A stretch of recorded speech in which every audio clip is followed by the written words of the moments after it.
cares? I don't know. I think we're live. By the way, that's my wife. You can't hear her. She's munching. She's eating nachos right now. I'm gonna go to my regular mic. I'm going to my regular mic because we're sharing mics. And I mean, but this lady and her nachos, I'm around. I mean, all right. If you guys don't know, you should probably know that what this is right now is talking shit, getting clicks. With Mo 3 times and also in studio is Ev Love Love.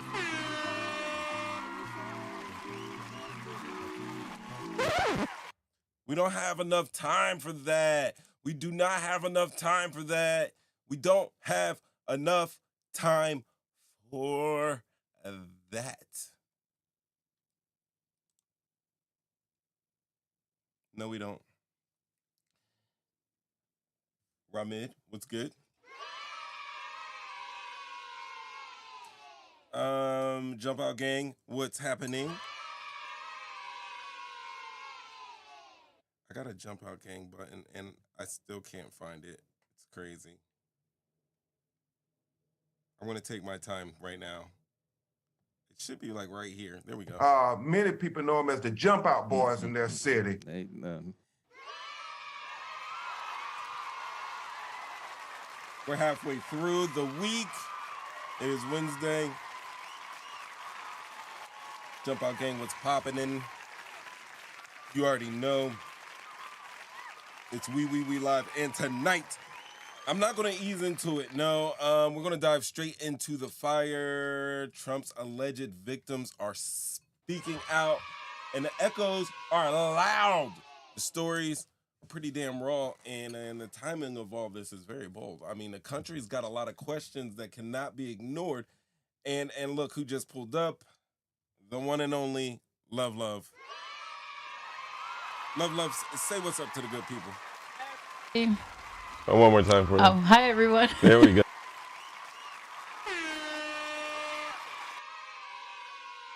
She's eating some nachos, and they're crunchy, you know. Yeah. So, yo, if you got something to pour up for me. Celebrate life today. More applause, more air horns.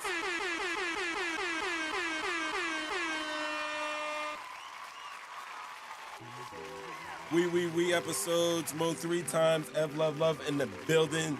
Tonight's show. Oh man, tonight is show.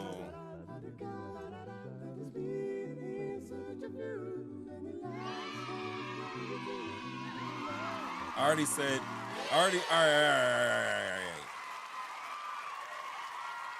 Let's get into it. Service of my own recovery. Performance inflicted by Maxwell Epstein, but to honor the lives, the courage, the sacrifices of Virginia Giuffre, Caroline Andriano, and others who could not continue. Their voices mattered.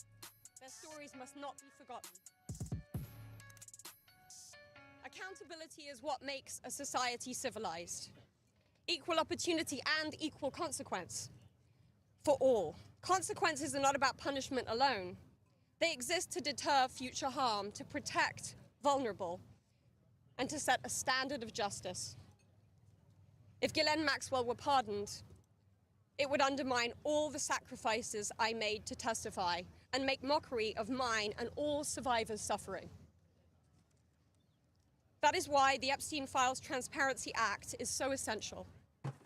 It requires the Department of Justice release all the records related to Epstein and Maxwell investigations, flight logs, immunity deals, internal communications, and even the records surrounding Epstein's detention and death. And crucially, it forbids withholding documents simply because of embarrassment, reputational harm, or political sensitivity. This is about ending secrecy wherever abuse of power takes root. But transparency alone is not enough. Survivors need protection, resources, and legal support. If this Congress is serious about justice, then let this moment also affirm your commitment to provide victims with the legal aid they need to confront abusers, to navigate complex systems, and to reclaim their power.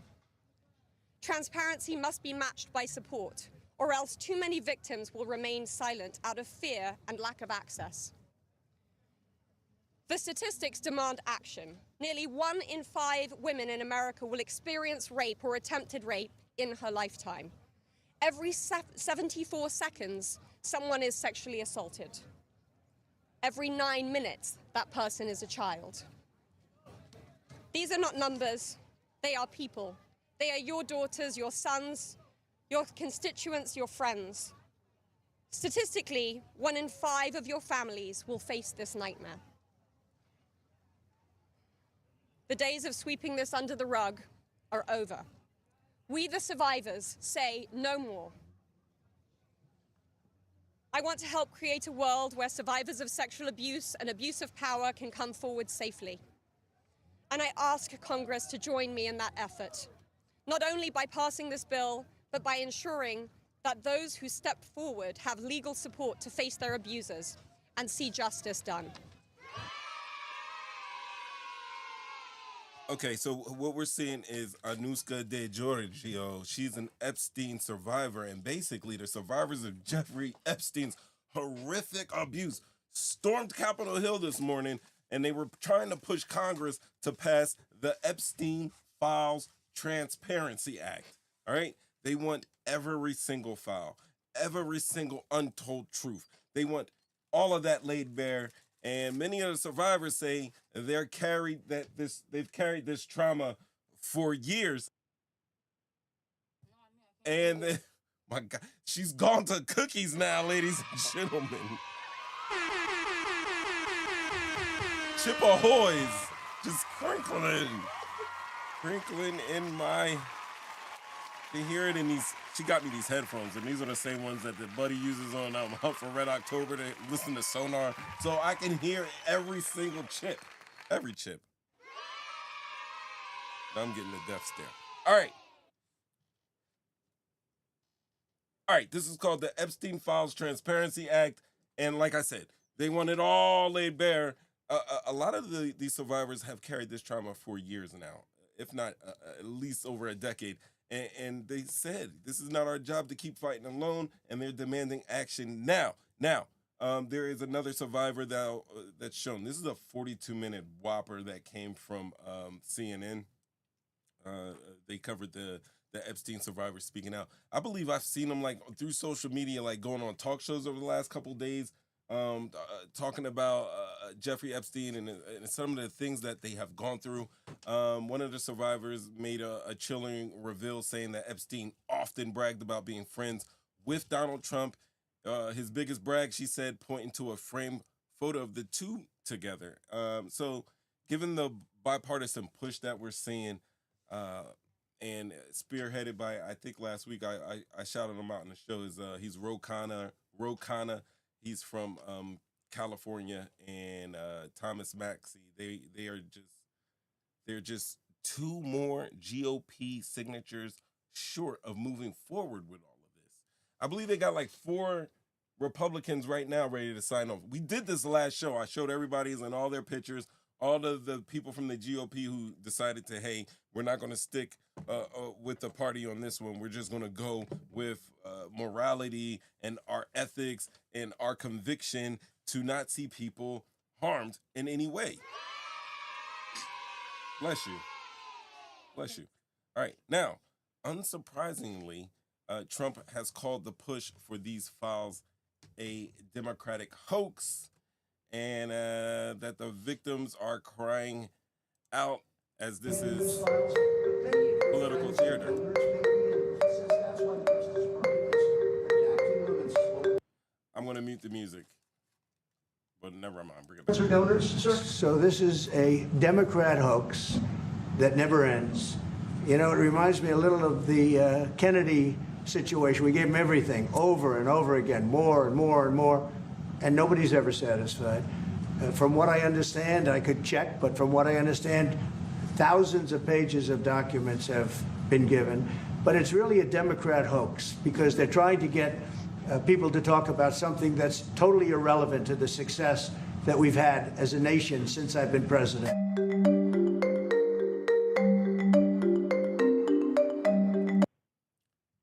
More music. Look at this. Democrats said the documents were mostly materials about the convicted offender that had already been made public, which is true. Which is true. They're turning over files, and it's deja vu because we've already seen those files already.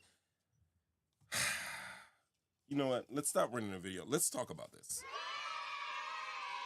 Love, I'm gonna need your help with this one. I'm put you in. You done your Chippehoys? Yes. She's done her Chippehoys, ladies and gentlemen. All right. My questions are this. This is my question. We see these ladies, remarkable survivors of the horrific ordeal that Jeffrey Epstein put them through. We see these ladies are on Capitol Hill now. They have taken over Capitol Hill, and they're saying that they want transparency. I mean, it's a 42-minute blooper. I believe there are some people that like say something about like bring in Bill Clinton's name. But what is stopping these ladies from saying that, hey, listen, we know why you guys are really interested in this case. We know that that the president might be, that you guys believe that the president is involved with Jeffrey Epstein and that he might have done some things with some of us. And I mean, if that's something that they would have reported like in a press conference or out here on Capitol Hill, I'm pretty sure the news would have been all over it. We got alerts on our phone. So I'm going to go ahead and scientifically assume that that has not happened. And in that case, why haven't they called out and listed names of people that they like right here and now? Why are they calling for Congress to, release these files when they absolutely positively have the eyes of the world looking at them this morning? Why didn't they just say, hey, by the way, this guy did this to me. This guy did that to me. This guy did this to me. Like, what's the psychology behind that? Oh, here she is. Ladies and gentlemen, Ev Love. Hi. Don't ask for my opinion and then mute me. I am. I was muting those Chippehoys. Well, we know that all of these victims have lawyers. And you can't just come out of the blue with something like that if you don't have the evidence. So unless, those files are released and they have that proving hand, then, they can't just claim things. Anybody can say anything. So I think for their own protection, not only for safety, because if they make they come out and say, hey, Bill Clinton did this to me, and, together with Epstein, they could be dead tomorrow. So I think it's a safety thing. And also I think that because they probably don't have any proof, you can't just claim anything. You know what I mean? So I think it could be those things. I don't know what else it could be, but it could be other things, obviously. But I think that's something to consider because, as we know, they're just, they just spoke out on their experiences. Most of them didn't necessarily have videos, pictures, other than the ones that we've seen. You know what I mean? They were children, or young girls, and I'm sure they weren't allowed to have phones or videotapes or any of that. So whatever they have is probably not enough to say this person did this, is what I'm thinking.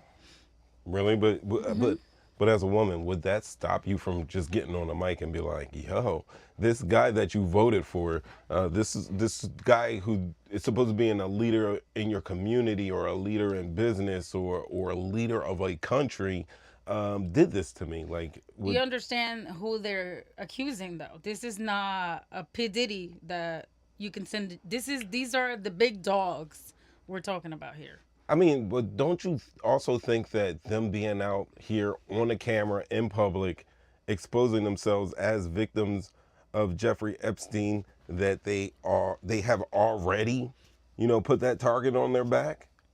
But they're not mentioning names. So I think, yes, in some way. But I think that.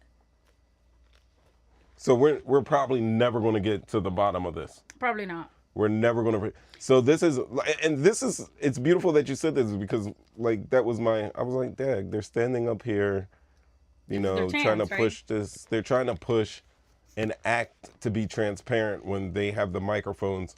You see that bank of microphones right there. All of those microphones going out to different sections of the world where they could just boom put the truth out there. So I can understand the safety part. I don't think any of them are safe right now. Anybody who showed face today, I don't think any of them. And as a result of them not being safe, any person who decided not to show face today, I think all of those women are in jeopardy. And in that retrospection, I would think that go ahead, give up the goods. For the president to say it's a hoax, the disrespect, the disregard for the suffering of all these victims and the ones that didn't even show up, I have no words. You're telling me that these are fake people out here, not real victims. This is what he said, basically.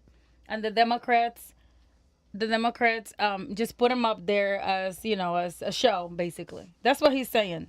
He's disregarding the suffering that these people went through, the horrible experiences, all of that. But in saying that, is he lying? Is this not a dog and pony show? Did we not just come to the conclusion just a couple moments ago that we are not going to get any truth out of these Epstein files? Well, we don't know how far this is going to get. We don't know if these are just getting lawyers. We don't know, maybe they're perhaps getting new lawyers and they just want to start, you know what I mean? Just like the P. Diddy thing. A lot of victims came out and it was a whole show and everything. And right. So we don't know where this is going to go. What we do know is that Donald Trump dedicated people from the Department of Justice to go and scour through the Epstein files.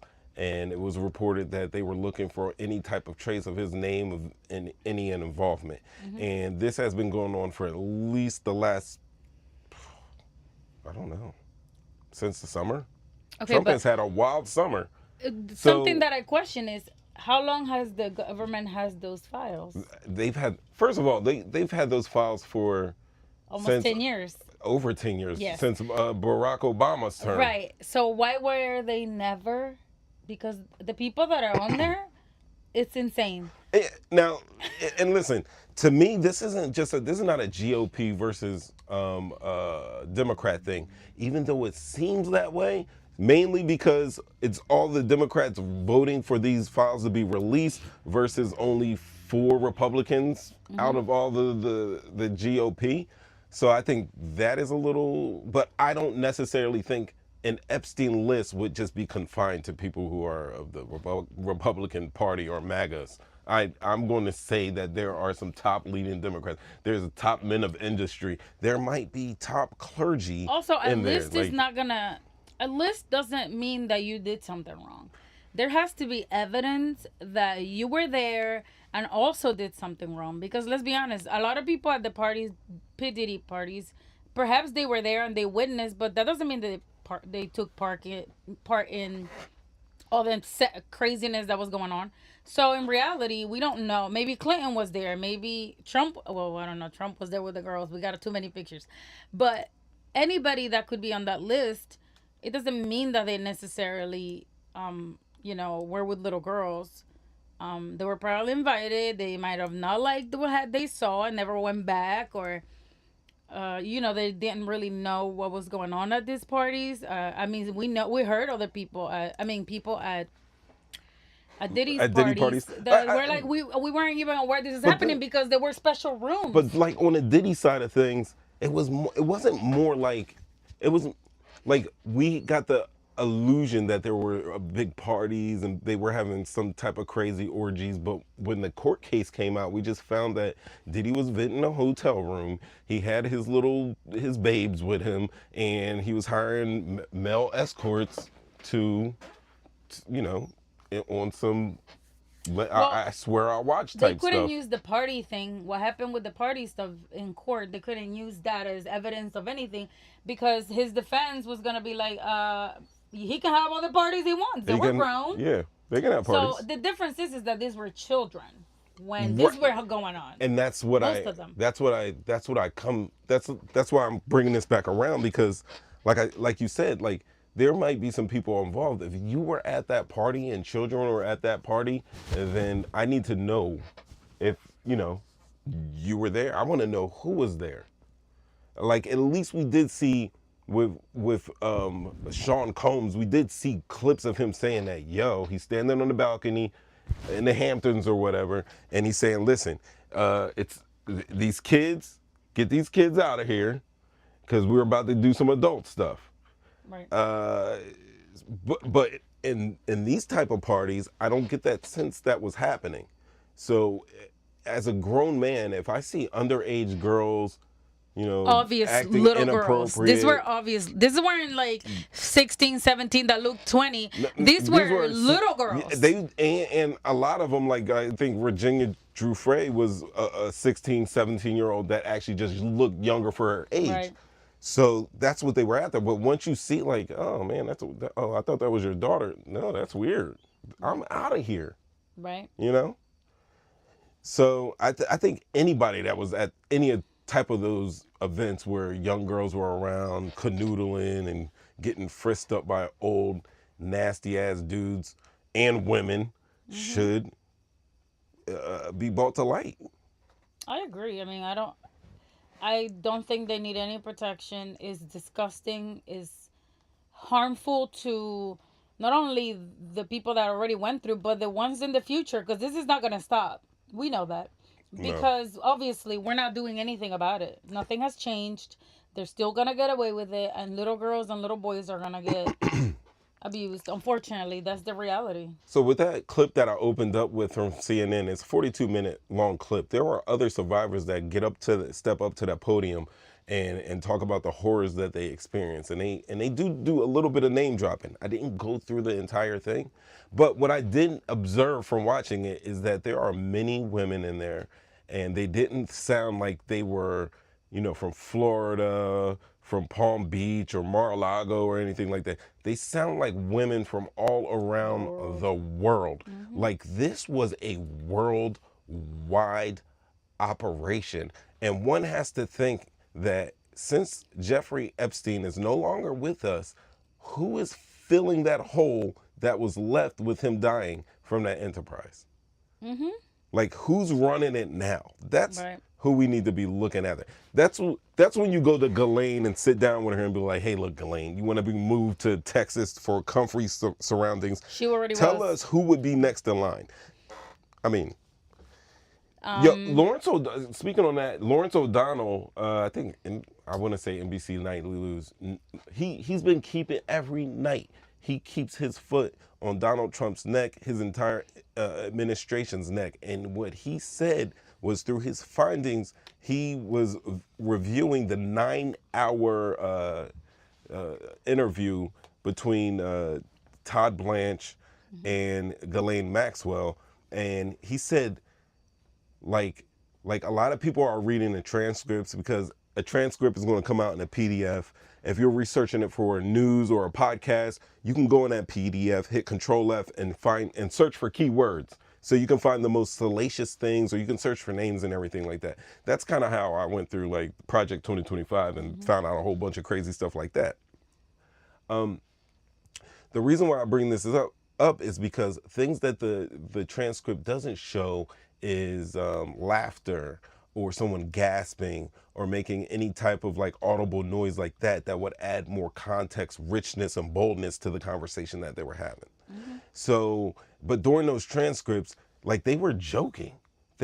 Todd Blanche and Ghislaine Maxwell were joking. Todd Blanche and Ghislaine Maxwell's lawyer, I forget her lawyer's name, they're like really good buddies. And they may have in the transcript actually found that Ghislaine Maxwell had taken part in some insider trading, and they were like, oh, like, where are we going to get her now for insider trading? And they kind of were laughing it off. That's something you can hear in a tape that you can't necessarily pick up when you're looking at the transcript. So I think that's something else. That's something that definitely needs to be put out to the wider public, and that's that 9-hour interview. so the people can listen to it and judge and decide, and we can break it down and everything like that. It's But that not. also can be edited. I'm concerned. I would expect it to be, edited.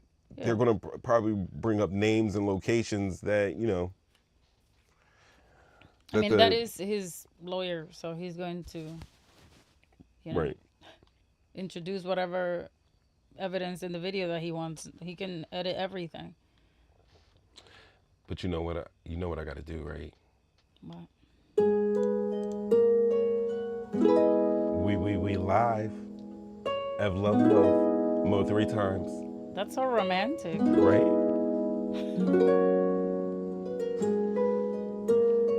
All right, drum riff. Yeah, we episodes Mo 3 times. Have love in the building, talking shit, getting clicks. The chat is quiet. Is this too serious for them? Quiet. The phone Is this too lines serious for y'all? dead. I think they want something lighter. 825-5557. I was going to go into talking about Donald Trump's health. Oh, yeah. The pictures were funny though, because you can tell they're literally like catch him at a bad moment. He looked perfectly fine yesterday. Oh, so. Donald Trump? Yeah, people are just doing too much. At the conference that he had, he was perfectly fine. Man, they said he looked like Weekend at Bernie's. Like some people were bringing up the possibility of him having a body double. You suck your teeth at that, and then I tell you, Saddam Hussein had like 8 body doubles. It's nothing. So what body double was at the conference yesterday is what I want to know. I don't know. The one that doesn't. The one that looks like him the most and sounds like him I the think most? Donald Trump can really play golf, and I think this is the one that can't play golf. I think that's his body double. The one that cannot play golf. But he looks. Ooh, Eagles. Go Birds. We got to talk about that. Cowboys. It's going on down tomorrow night. Tomorrow can't night. wait. First game of the season. It's going to be exciting. It's going to be crazy. I can't wait. I don't know what this is. We're getting some commercials or whatever. I don't even know why I'm playing this. Anyway, Buddy looks sick. He looks sick. I don't know. I think he just looked without makeup. Usually he wears makeup and he wasn't wearing makeup. Because he wasn't he feeling good. was out. He's overweight. He's old. I mean, he was showing his age. He's showing his age? Yeah. I think, yeah, maybe. He is 79 years old. But there were rumors that he was dead. Oh my gosh. There were rumors that he died over the Labor Day weekend, and he called them fake news. Yo, he insisted that he was very, very much active. That he's got a lot of activity going on behind the scenes. He's done some Truth Social posts. He's done a few interviews, and a little bit of gossip. But people are talking about like the visible bruises on his hand. A lot of them attribute it to what it's called chronic venous insufficiency, and it's a common issue in older adults where blood pools in the legs and frequent handshaking and daily aspirin use. Yes, I used to work in a nursing home when I was younger, and yes, you as an older person, so it's just he speculation. could be taking blood thinners. Usually, that's what makes you bruise so much. Aspirin thins blood, right? I be knowing. But like a blood thinners, I mean, I would say he probably has some health issues. He is very overweight and he eats horrible. So I wouldn't doubt that he's on blood thinners and or some sort of meds that, I think that there's a recent poll that shows that 52% of Americans trust White House statements on Trump's health only a little, or actually not at all. So we got to say. But I mean, that's because people don't trust it. That's what they did with But why would they trust it? Like, remember when they had his health checkup, and they're like he's 6'4", 230 pounds or whatever like that. Like, come on, and we don't trust it. We don't trust it. Of course, obviously, we don't trust it because he bold-faced lies about just everything. the stupidest shit. I mean, All right, so CVI is a condition where the blood struggles to return from the legs to the heart, and that causes the swelling, and sometimes the skin And the ankles changes because that he he has the had. cankles and Yeah, everything he had like the that. cankles. They say medical professionals say CVI is very common in people over 70, especially at 79 years old. And then the bruising on the hands, they say that it's because it's always frequent handshaking, the aspirin and blood thinner use. He's the one that likes to man up and monkey grip your hand when he squeezes your hand. So I don't Those know. little That's hands? crazy. So yeah, they say he underwent a full physical back in April, and including heart and cognitive tests, and was declared in excellent health. But it's Probably September for his now. age, excellent health. Probably for his age. Yes, I'm sure those labs look horrendous.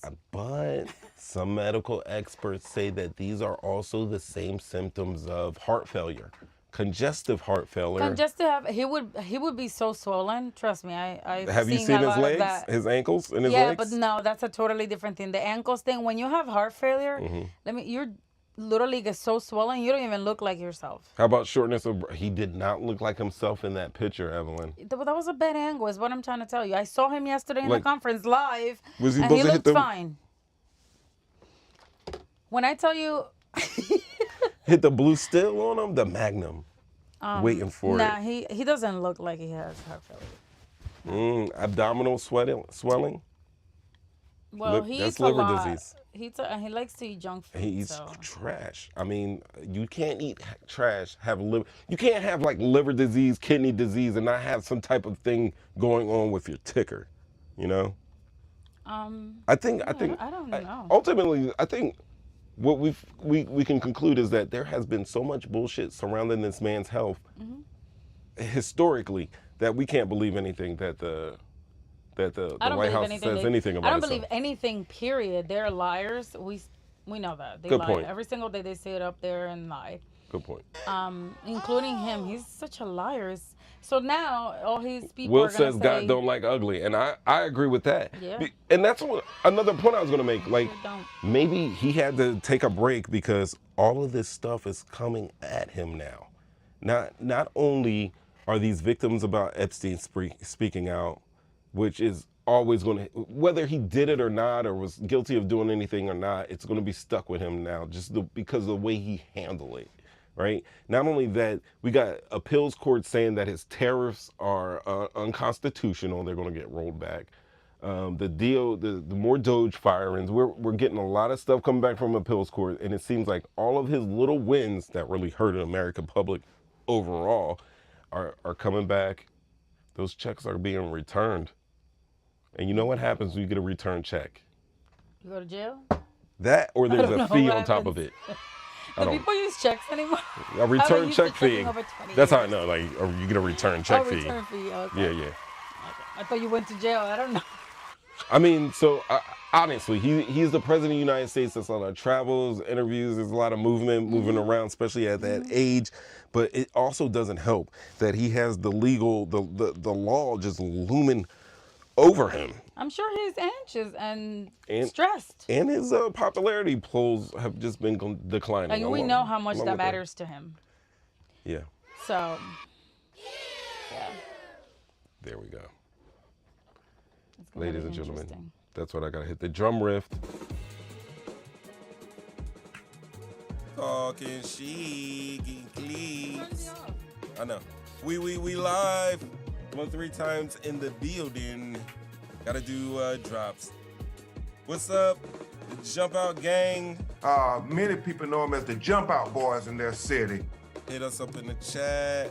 Or if you would like to call in to discuss all these things we've been talking about this evening. 313-825-5557.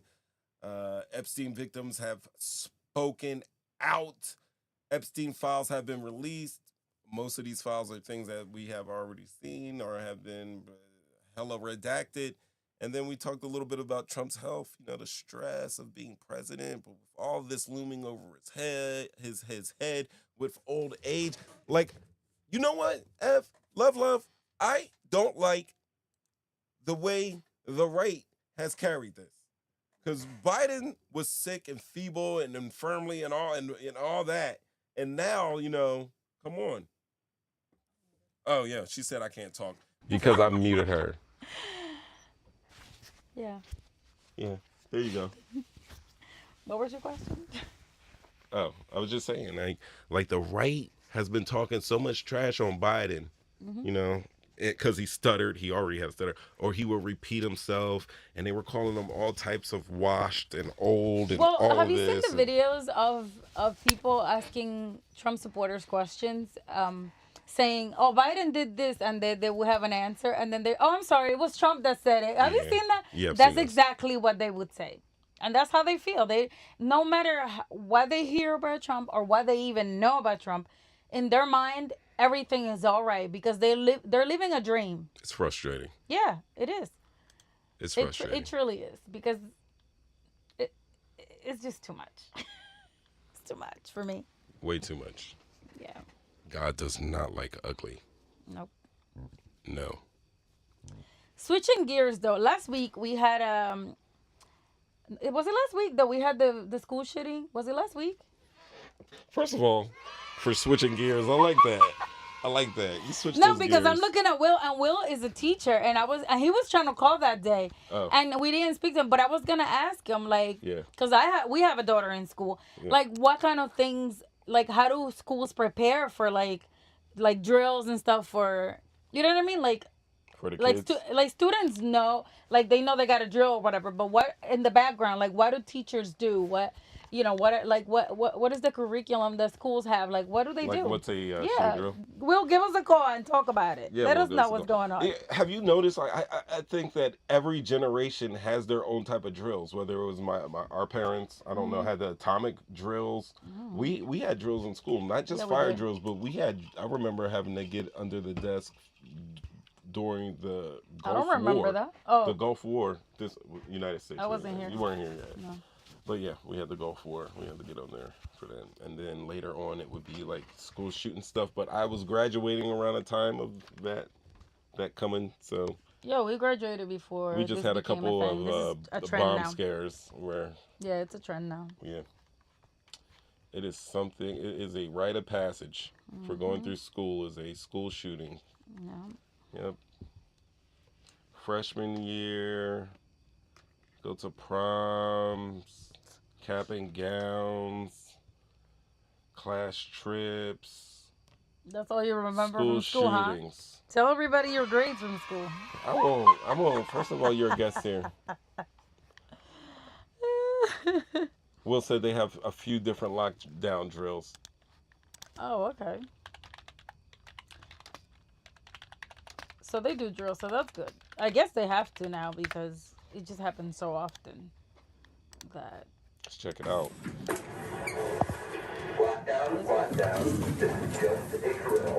At Carmel Clay Schools, safety is our top priority. We understand that lockdown drills can feel unsettling, but they are an important part of keeping our schools safe. It's a little scary at first, but then once you know it's a drill and you've done it a few times, it's not as scary. We make sure to stay quiet and listen to our teacher. Freeze for a moment and then sit and just think, what can I do to stay safe? For security reasons, we won't share every behind-the-scenes detail, but we want you to know what to expect. This is just a drill. Lockdown, lockdown, lockdown. Drill scenarios vary. Sometimes an unannounced fake intruder moves through the halls. Where was the intruder seen? Outside room 34, headed towards the pod for 3rd and 4th. The intruder was a blonde female in the back hallway by room 34. She was wearing a blue sweatshirt. Or we may initiate the drill with a scripted medical emergency for a staff person to announce on the PA. Worked on this yet, right? Shelter in place due to a medical emergency. We had a shelter in place, and we stayed, and we make sure we kept on with our day, but we made sure that our doors were locked and stuff, and that we were out of the area and we were outside where that happened. Thanks to our community-supported safety referendum, we have at least one school resource officer in every building. So I think it's like pretty great that we have like a police officer in our schools to help keep us safe. Like if anything were to happen and we were in danger, our SRO is always there. They're experienced, they know what to do. Additionally, every school has at least one certified safety specialist, ensuring expert oversight in emergency preparedness. Thank you, everyone. This completes our... Yeah, I'm sure that safety expert does not get any type of additional pay. It's got to be a volunteer thing. Volunteer, yeah, of course. That's trash. Our lockdown. Now, Carmel police lead. All right, well. I was going to say, Caro's saying that Javen School has metal detectors, and now that's happening a lot.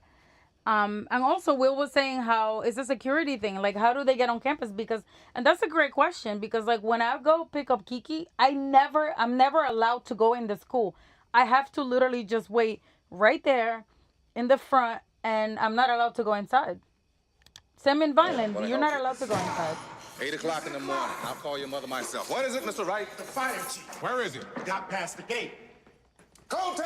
Code 10, there's a jump clock! Get those chains off the doors! I had to. That's a code 10. Lean on me. Get the chains off the doors. Yeah, Mr. Clark. So, yeah, that's...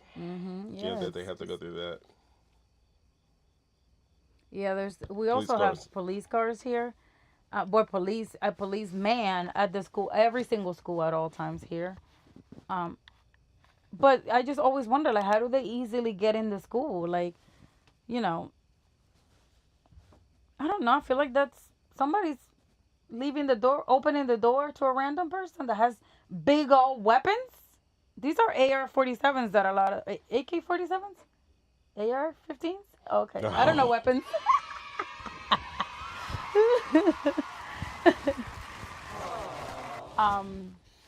So yeah, I mean, they're not small weapons. I mean, don't laugh. I don't know weapons, but I know. No, you know what I mean? You've seen it. You've seen those things. Those big things. Yes, yeah. And they those rounds travel at a high rate of speed. It's so scary because it's like you hear about these little children. It's so sad to think about that these children died like that. You know, I just can't even. I don't even know. Like, it's just so scary. Will said they called the campus police on him last year because he was posted in his lawn chair next to the truck. When the weather is nice, he be chilling, getting some sun. At his own school? Yeah. Oh, wow. It's crazy. Well, that's good, though, Will. I mean, that's good for you. That means that you're safe. It's because he's black. And you're in Texas. We live. You in here, we in here, we in here. You know what I mean? It's a call-in show. Also, you guys know, I don't see nobody calling in. 313-825-5557. If you're enjoying what you're watching or listening to, please do me a favor. Send me a quick like, share this with somebody, and we can get it together. What's up? I said they can give us their 2 cents. Oh, yes. Give us your 2 cents. Ev, your mic is on. You guys say it with your chest.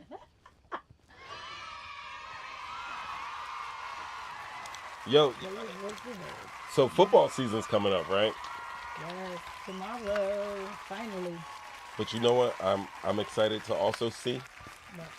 Jordan Peele has a new movie. Does he? Oh, you haven't? Jordan? I have not even heard about it. All right, hold on. Jordan Peele is doing a new movie about football, and it's called Him. You know, he likes those one-word titles. Look at it. What's the name of it? Him? It's called Him. That's the cover. That's the movie cover right there. I'm not going to show it because... Oh, I've seen this before. Right? Yeah, I have. Do you remember who this guy is? Let me see him again. Hold on. There's his face. No, I don't know him. I don't think so. He was in an episode of Atlanta. Was he? Yeah, you don't remember this episode of Atlanta? You got it pulled up? Yeah, I do. Dang, you know I got it. Well, I mean, I watched Atlanta, so I guess I probably saw Rich him, Wigga, Poor Wigga. And I love this episode. He plays biracial. As you can see, this is how he starts out, and this is how he ends up. But it's a good episode. Kevin Samuels was in this episode. Oh, was it? And yeah, it's hilarious. It's a Well, a great Atlanta episode. period. If you haven't watched that, you need to watch it. It's one of the best shows I've watched. I love it. Yeah, It's a every shame- season. They're not gonna make anymore, right? That's it. I'm not even Unfortunately. mad. That's how you should go out. Go out with people wanting more. So if you come back later, we'll want to catch up with you. Right. I mean, if The Simpsons goes off the air now, I don't know if you'll be able to bring them back. That's a bold claim. I'm saying that out the frame, but just talking. I'm just talking shit, getting these clicks. Oh man, I just want to bring that up. That was a great episode too, man. So are you interested in watching this movie, the football movie? Oh, definitely. I definitely want to go see what Jordan Peele has. I don't know that I will go to the movies to watch this. Have you not liked? I'm trying to think. I have not gone. No, I went to the movies to see Us. You did? Yeah, I didn't go to the movies to see Get Out because they were like, I'm not a horror movie person, but he doesn't really make horror movies to me. Like there are scary parts in there, like They're interesting parts, and like suspense suspenseful. Very suspenseful. Great word. Yeah. But it will scare the shit out of you though. Don't get it twisted. But you know what I think like made him pop, like Jordan Peele pop, is that he put a lot of little Easter eggs and little secret messages in his movies, and there are a huge population of people that like to pick movies and just tell you what it means. And like I find it interesting. I can watch. Like this movie might be like 90 minutes long, maybe 2 hours long, but somebody will do a 4-hour breakdown of it, and I will watch it over 2 or 3 days. A 4-hour breakdown of this movie, stuff that I even know about, whatever. But when they do Jordan Peele, it's amazing. It's amazing the type of just the little notes, the little treasures he puts in his movies. But this was going to be a crazy one, I think. It's a lot of blood. Oh, and Marlon Wayans is in it. Yes, he's going to be seems like he's going to be like the aging quarterback. I guess this guy's going to. I don't know what the movie's about. I just know I seen some blood, and I heard him saying he will sacrifice anything. I remember seeing a couple months ago. I remember seeing this video you a couple months ago, but I don't remember exactly what the movie's about. But I don't want you to tell me because then I want to watch it and I want to. Oh yeah.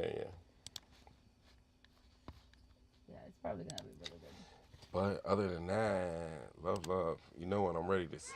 Yeah, that's what we're talking about. First of all, I'm so happy that football's back. Football's back. It just makes me happy, So summer makes people happy. Beach. Football makes me happy. I was just thinking about that. Like, you know what? I could use another whole month of no football would be fine with me. My husband knows that. Well, you know that I watch every single game that's on TV. Like football Sundays, every game on Thursdays, I watch every game. Like I enjoy watching football. Maurice watches the Eagles. He doesn't watch anything else. Me, I watch all games. That's not true. Yes, it is. I watch other games. Maybe Sunday nights you might watch a little bit. And then I watch some Sunday night. Yeah, I'll fall asleep on Sunday night, but I'll watch it. It depends. If it's good, I'm gonna watch it. If we got a good back and forth going, or if it's a team I don't like getting shellacked, then I'll watch it all. But once I see where everything is going, I'm good with it. The only ones I don't watch since they beat us is is the Chiefs. The Chiefs. I couldn't watch them. I couldn't. Yeah. Yeah. I mean, I didn't even watch quarterback. Last Netflix year, has that. every week I was showing you guys like a little blurb of something that Patrick Mahomes was doing to get away with murder. So, I mean, that last Super Bowl was the first one I love because it's our first one, and it was such an amazing game, and it's a great back and forth. It's Tom Brady and everything like that. But this past one, I'm thinking I watched the game. Watched the post game, all the interviews and everything. I think the game came back on again, and I was watching the game again. Right. Like I think I fell asleep during the interviews, and then the game came back on, and then I watched like actually tomorrow I'm gonna watch the game. I have not rewatched from the Super Bowl that we lost to the Chiefs. I have not rewatched that game ever. Me either, and I've never ever watched the Super Bowl. No, that we lost to the though, Patriots. That's a superstitious thing I had going. Every time I watch last year's game, I get chills. I know, but you know what? Our first Super Bowl, that one I get chills. Every time I watch anything about Philly, oh my God, it's just like I remember being that happy when I had my kids, when we got married. Any other time, I don't remember ever being that happy. I was like, yo, I love the Eagles. Because why am I so happy? It was a great time. That was so nice that you said that about. True. It was a very happy day. That was an amazing day. Yeah, no, I don't know. Like I'm trying to think that. All right, so last year's team, I don't. It's hard. It's hard. I don't know what. Last year's team was better. That was better. Definitely a better performing team. Yeah. But the heart in that first. Yeah, the heart on that first team was like the Little Giants. Yeah. We were the yeah. Yeah, it was. It was more unexpected. It was kind of unexpected that one because we were supposed to be 4 years from rebuilding, and that was a year 2 type team. I think that was the second year for Peterson for Dougie Doug. Mm-hmm. So yeah, that was beautiful. 2024 beautiful. I just wish we had like a whole nother month because first and foremost, like we're Super Bowl champs. I am excited to go back to back. I think that we have it all in the bag to go to back. But yeah, I think we got everything we need to go back to back. I'm excited for this season, but I already know what football brings. What's that? It just means it's just more time passing on, and season by season, I get a little bit more prayer. It's just it's like a birthday. Football season starting is like a birthday. You don't. It's a mark. It's a passage of time for me. Next June, you got a long way to go. So I need you to listen to me. It's like a passage of time to me. But it's nice to have football. It is. To have football it's great. Every weekend and throughout the week, like. And now I got a nice couch in here to relax in. Oh my God! I lost my husband. He's gone now. I got the hammock in here. If it gets really crazy, that was the best. I watched the Super Bowl in my hammock last year. Chilling. And I was in the room stressing. I was so stressed that I was like, they're gonna come back and they're gonna beat us. I just know. No, I said it's either gonna. I was like, we're gonna walk them. We're just gonna walk them out of the place, or it's gonna be like a tight game. Like if the NFL gets their claws on it, they want everybody watching. They don't want to blow out at halftime. But like people were like, oh, I think the Chiefs ain't had a chance in us. Man, they have no chance. Now last year they won every single game they won. They barely won, and it was literally cheating. Like for real, it was. And I'm not talking crap. They were getting some good favorable calls and everything like that. But our squad, we were clubber laying Rocky 3 before Rocky got with Apollo. They were Apollo Creed and we were Ivan and Drago in the Las Vegas fight. Living in America, I must break you. We were that. They were murked. Matter of fact, if I was Kansas City, I would have just dissolved the whole team and started over. Because that's a shellacking. Matter of fact, if every team should have just dissolved themselves. Because that is one of the most dominant Super Bowl teams. I have to ask anybody to find any Super Bowl team better than that team last year. I challenge anybody to find any Super Bowl team. I haven't watched all Super Bowls, so I don't know, but I know. You could go back to the leather helmet days. Tell me all of them that had 99 stats in Madden. Like Bill Rubinsky or some shit like that. You know, they had names like that. Oh, Walter Foley.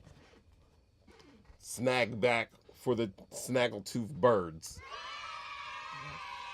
That's right, Rockman. Go Birds. Fantasy makes us watch all the games. That's true. Yep. It does. Like Love doesn't watch games. She watches NFL Red Zone. She just watches when you're in the scoring territory. No, I don't. And then she'll watch it. I put the Red Zone in the living room, and then I watch the room. The AFC game. I have the AFC game and an NFC game going on. That's it. Whatever. You have like 3 games going on in here, in your shed. This is what you do. Yeah. Yeah, I'll have whatever games that I can get on TV on Xfinity. Two games on TV. And it's usually 2 games at a time. I have that going on, and then I'm playing a game.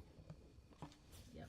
And I'm playing the game and watching the games. I don't know how you do it. How do you do all this? I have no idea. He's better than me because I can't do all that. I mean, it's easy like to football to watch because like most of that game is huddle, getting to the line of scrimmage, making adjustments. Plays don't last that long. It's kind of, if you think about it, it's kind of like baseball. You know, you got the pitcher has a warm up. Oh, no, guy has to get adjusted inside the batter's box. But the way the pacing is for football, it doesn't seem as boring as baseball. But if you think about, take a stopwatch. Baseball's only boring if you're watching it at home. If you're in the game, and everything is way better when you're right there. Yeah, but I would take a stopwatch and go, like how long it takes for a pitcher to throw a pitch, versus how long it takes for a play to go on the field.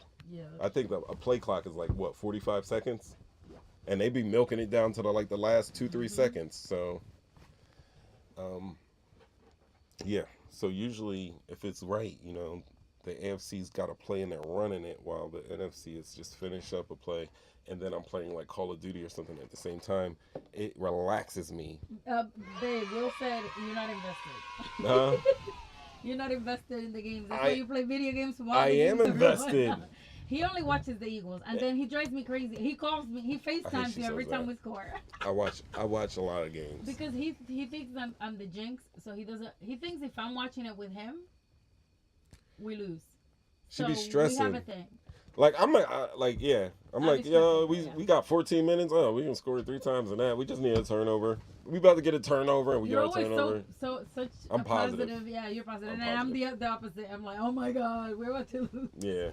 I'm positive until I'm not, because I'm also realistic. Like, I already know. Ramit said Kelly Green's his favorite color. That's Maurice's favorite, too. Kelly Green. Kelly Green. It's nice. One more yay for Kelly Green. I do it too much. I love it. I would wear it right now, but I use green screen, too, so I would look crazy right now, guys. You look invisible. What else is there? I had some stuff going on over here. All right, we did. ChatGPT went down today. Oh, it did? Did you guys know that? I didn't realize until I started putting the show together, and they were like ChatGPT. All right, so ChatGPT went down. Users were facing some worldwide problems. There was an article in the Economic Times that said that they were down for about 30 minutes and appeared to be impacting a vast number of users worldwide, including in India, where many had reported issues on Down Detector. They said that the AI chatbot, while OpenAI ChatGPT's developer hasn't released an official statement regarding the disruption. What did they say? Nothing. That's it. So it went down. I went on ChatGPT and I asked ChatGPT to write jokes about ChatGPT being down, and it didn't work. Oh. And then I said, just make, what are the regular issues that people have with ChatGPT, and can you make some jokes about yourself? ChatGPT made jokes about me, and they were good. Like, ChatGPT roasted me. Really? Yeah, I do not want to share that with anybody. I would like to see the roasting. No, see the roasting. No, I'm gonna delete it. Why? All right, because they like if ChatGPT was a real person, me and ChatGPT would have fought. Okay, but what did they say that they know that ChatGPT knows See, you so well? Now you're trying to do the psychological thing where I have to share. I will never tell you what. I'm closing it out right now. Okay. But they roasted me down to my blood type. With us, since you mentioned it, you could have just kept that to yourself. You're right. Oh. Wow. Hello. Whoa. You got an earthquake going there. What did you do? Where's your microphone? You're probably sitting on it. That's why. Yeah. I moved. Did y'all guys hear that? Oh, I probably fell. That's why, because I moved. Oh, Lord. I put it right here so it doesn't move. I'm invested. Damn it. I'm invested in the You're not birds. invested. I am, so. All right. All right. So, yeah. Speaking of Trump health, the MAFA, Trump's crusade to make America fit again. This comes from Newsline magazine for the AMAC. I don't know what that stands for, but it's probably right wing, not ring, I always say ring. After years of left decrying workout and fitness culture as problematic and even white supremacists, come on, bro. Look at all the white men behind them. That's all we have to see. That is not bringing us together. Who said he wants to bring us together? I don't know anybody who doesn't want Americans to be fit. Right. You know, even the people even us that are not fit. Even people who preach body positivity, I don't think have any problems with people working out and getting fit. Wait, my sister's in the chat. Caro, I'm fit. Oh, sorry. And this is something I said in previous shows. I said, listen, if we bring back the presidential fitness test, we're going to war. Remember I said that? Mm-hmm, you did. You guys got to watch the show. They brought it back. So it's back. Get your kids ready because we're going to war. Oh my God, Maurice, don't say that. And it's not going to be we don't do short wars anymore. We don't do little in and out incursions or anything. When we go to war for a decade at least. Yeah. Our last war lasted how long? Oh, that's the war on drugs. Are we still fighting a war on poverty? I don't know. I mean, we are poor in America, so yes. Yo, speaking of, you know what? I came across an article. Let me go to it. I came across a cool little article. And basically, it was this man from India who was talking about wondering if it was really worth moving to the United States. No. That's what you're saying right away. Like, no. All right. I'm from another country. Of course not. All right. So check this out. The 35-year-old man shared that his company was offering to transfer him to Seattle on an L1A visa with a salary of $190,000, right? Mm-hmm. So that's around 1.6 in his money. Anyway, he earns about 60 lakh a year in India. Mm-hmm. We got to do a transition. I got to see how much that is. Let's do a ChatGPT conversion here. Oh boy. He's making 60 lakh. They're going to try to pay him what I said, $190,000. Mm-hmm. It's not bad money. Sure, I'll do whatever they're asking. What are they asking for? Evelyn, you are a woman, and you can't say I'll do whatever they're asking for money because it makes you sound a certain way. Okay, but I'm talking about a job. Not that kind of job, like a professional job. Like, I'm a professional. I got skills. I don't? Like, I'm going to have to mute your mic. I am. I went to college, and I so I'm not? Okay. Wow. I thought I was a professional, but never mind. All right, 60 lakh is lakh 60. He's making 6 million rupees. ¿Qué es eso? So how many dollars is that? I don't know. This is doing too much. ChatGPT. He's making around $70,000 a year. Jeez, so he's gonna come and make just under $120,000 more. Right. Yeah, he needs to get here then. All right. Plus his wife is in pharmacy. She's in the pharmacy sector. She makes about 40 lakh. So altogether, they're making about $100,000 a year in India. Mm-hmm. Now they don't have much financial obligations. Many of their family and friends are already living in Seattle, and that's where he would be going to. And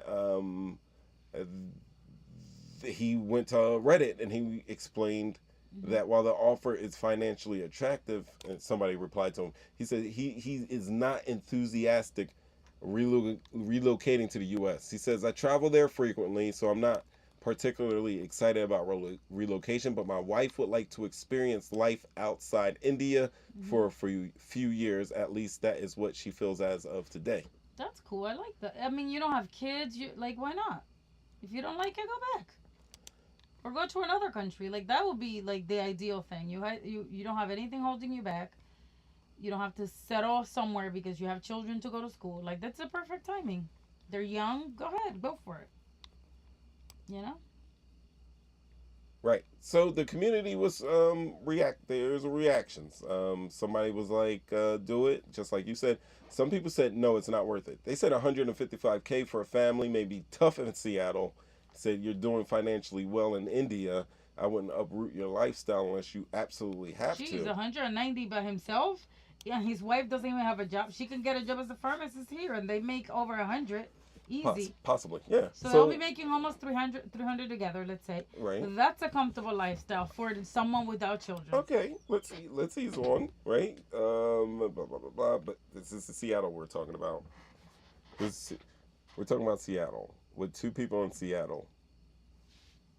Right? Right. Now another felt that they could move if both partners found employment. Like if your wife works in the US, I feel it's a good move.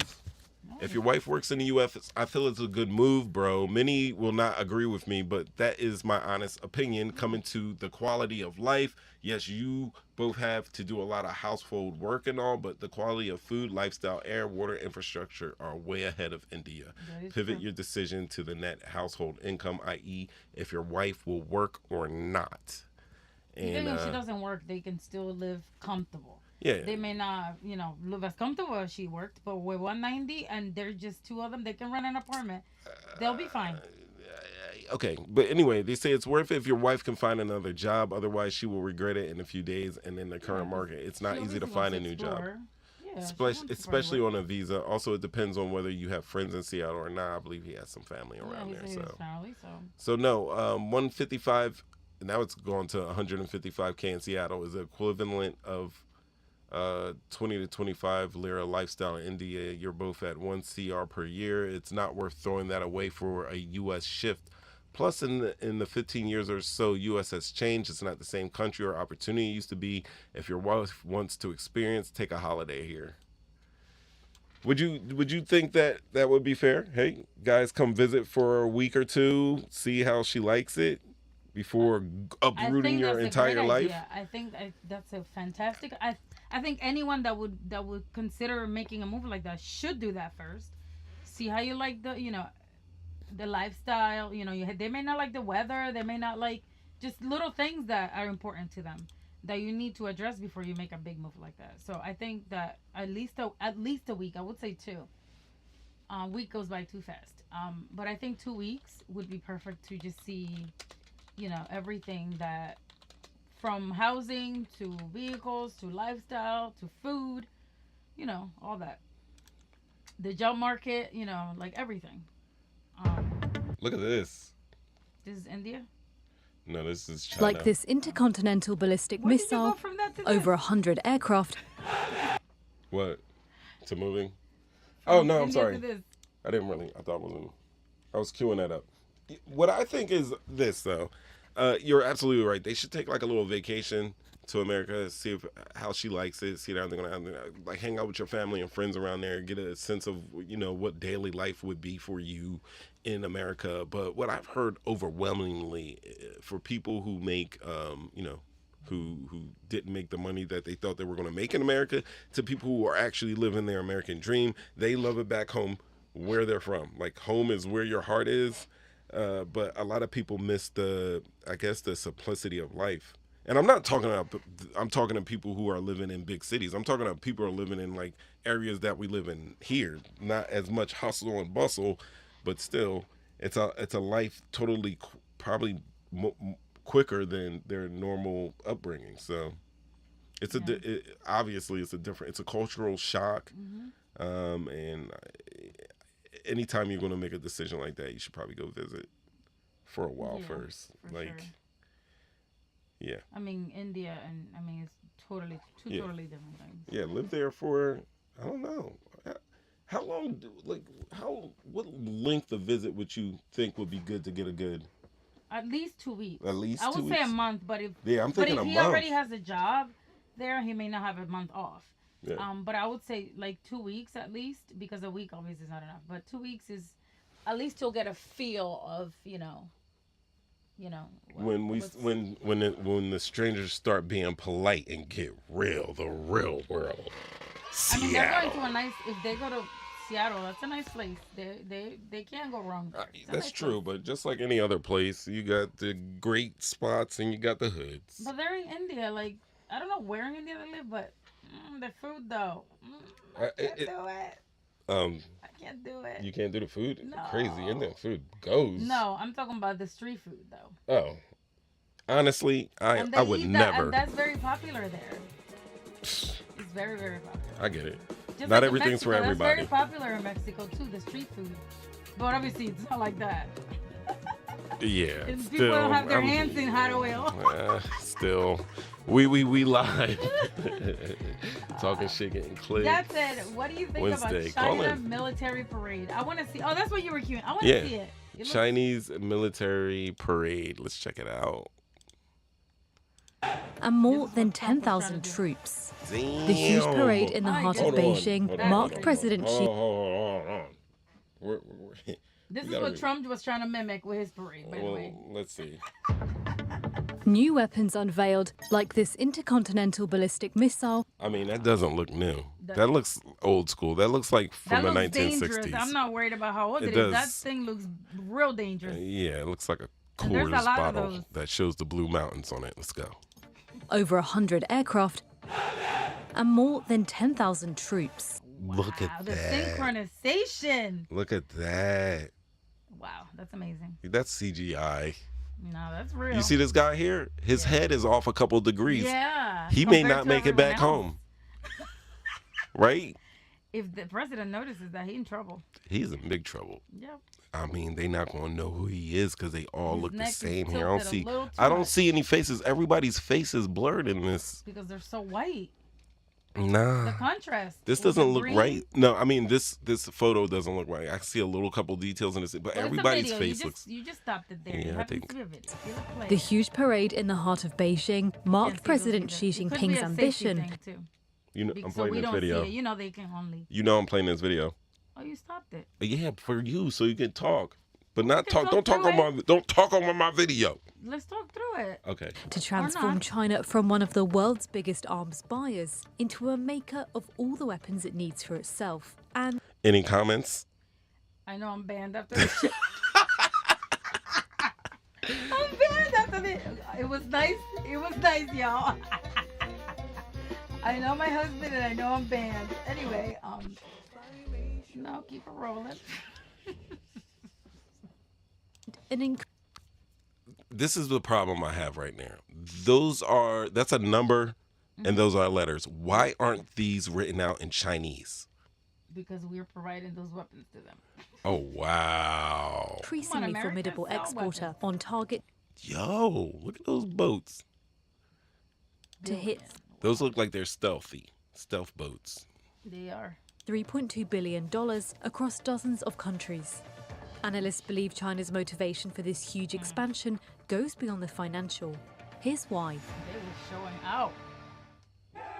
For much of its history, the People's Liberation Army, my or God, look at PLA, relied on foreign military equipment, particularly from Russia, like this jet fighter. But in recent decades, Beijing has invested heavily in state-owned and private sector defense companies. Self-reliance is a fundamental part of what China does in terms of military technological development. It needs to be able to supply equipment and capability very quickly to the Chinese military. And if it relies on a foreign country to do that, then the ability of the PLA to respond to any contingency effectively and efficiently and quickly is compromised. The parade, to commemorate 80 years since the end of World War II, following the surrender of Japan, fits Xi Jinping's modernization push. For China, this is a question of prestige. Over the last 6 years, China has made a lot of inroads in a lot of areas of military technology, and so this parade is an opportunity for China to demonstrate the growing power of its defense industry. China's defense imports have been steadily dropping, reaching its lowest point in the period of 2020 and 2024. At the same time, Beijing has emerged among the world's top 5 arms sellers. But China's share of the global arms market has so far failed to expand much further. We said at the time, okay, China's moved very quickly into a strong position. We're likely to see China move into the top 2 or 3 exporters. But we haven't seen that because the scope of China's defense export customers is quite limited. Chinese arms attract buyers in the global south for several reasons. The relatively low price, the wide range of products from drones to missile systems and military helicopters, fewer restrictions on how to use them compared to Western arms, and the many different ways of paying for the equipment. China is able to sell its equipment to countries that have not much money, that don't have many options to buy from, perhaps because the US is not willing to sell to them. China. Oh, so I get it. Yup, for some AKs and a couple of tanks, you can sell your entire land rights to your country to China. Wow. What are you defending? What are you defending? What if China says, hey, I need all of your Yu-Gi-Oh cards. Give it to me. Give me all your Pokemon cards. Shout out to Betty Carter that's in the chat.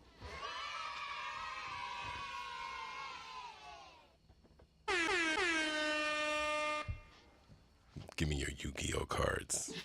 All right. China's military. All right. So what we are learning here is that China has gotten into the weapons market, and they're holding a piece of the weapons market, even though it's not a huge piece. It seems that they've made a lot of progress over the last 15 years, even though the Wall Street Journal here is trying to downplay it. They have a comfortable share of the market along with Germany, and you know Germany makes those. They make, yeah. You heard what they said. China, India, and Russia. Come from Russia. If you put Brazil in there, I think you have the BRICS, right? Capitalism. You have the BRICS. Wendy. So that's what we got going here. Of being able to sell military equipment. They're going to be selling military equipment, and you're going to be able to get a tank off Temu quick. I mean, once these tariffs get rolled back, you'll be able to get it pretty decent. Because it's probably triple the price right now. Yeah, it's crazy. It's crazy. We live call-in show. It is a call-in show. 313-825-5557. We have the beautiful Ev Love here with us this evening, and it's great. I mean, we've watched. Tell us the truth. I'm banned after this. She might be banned. She ate nachos crunched into the mic with her nachos. I still got cookies because you didn't let me finish. She rattled a Chip Ahoy wrapper, and then she munched on the Chip Ahoys. She just did her hair right now, and she's putting on lip balm, ladies and gentlemen. Why you gotta tell my business? I'm sorry for putting your business. I'm sorry, but I'm not sorry for putting your business on the street. You know what? Let's go to some. Invited me to meet a powerful woman who could help advance my career. That woman happened to be Ghislaine Maxwell. I was asked to give her a massage, though I had almost no experience, and when I did, she praised me and promised introductions to someone enormously powerful, someone who could change the course of my life, and that man was Jeffrey Epstein. At first, I was an excited young woman on top of the world. Epstein flew me to his private island. He listened to my dreams, promised to help, but his promises came with a catch. The abuse began. He told me to keep it secret. He manipulated me with quid pro quo I did not consent to, but I felt I had no one to turn to. He was too powerful. I was just one of the many young women trapped in his orbit. I was even taken on a trip to Africa with former President Bill Clinton and other notable figures. There it is. That's the trip that I believe Chris Tucker was on. They all went to Africa. I believe he was on and he said he flew the Lolita Express, and he said that there was some things going on that plane. I think we should subpoena Chris Tucker. Well, there's the first name dropper right there. No, name dropper. She's dropping names. I like it. Me too. Keep going. In those moments, I realized how powerless I was. If I spoke out, who would believe me? Who would protect me? Epstein himself was the most powerful leader of our country. Epstein surrounded himself, with the most powerful leaders of our country and the world. He abused not only me, but countless others, and everyone seemed to look away. The truth is, Epstein had a free pass. He bragged about his powerful friends, including our current president, Donald Trump. It was his biggest brag, actually. And while what I endured will haunt me forever, I live every day with PTSD. I live as a mother trying to raise my child while distrusting a world that has betrayed me. This kind of trauma never leaves you. It breaks families apart. It shapes the way we see everyone around us. But one thing is certain, unless we learn from this history, monsters like Epstein will rise again. There are files, government files, that hold the truth about Epstein, who he knew, who owed him, who protected him, and why he was allowed to operate for so long without consequence. A person I trust. And that's what we want from those files.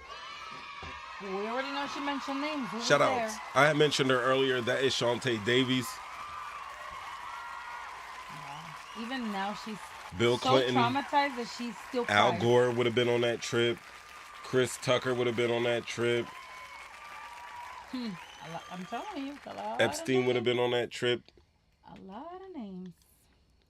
A lot of names. Let's see what else we got here.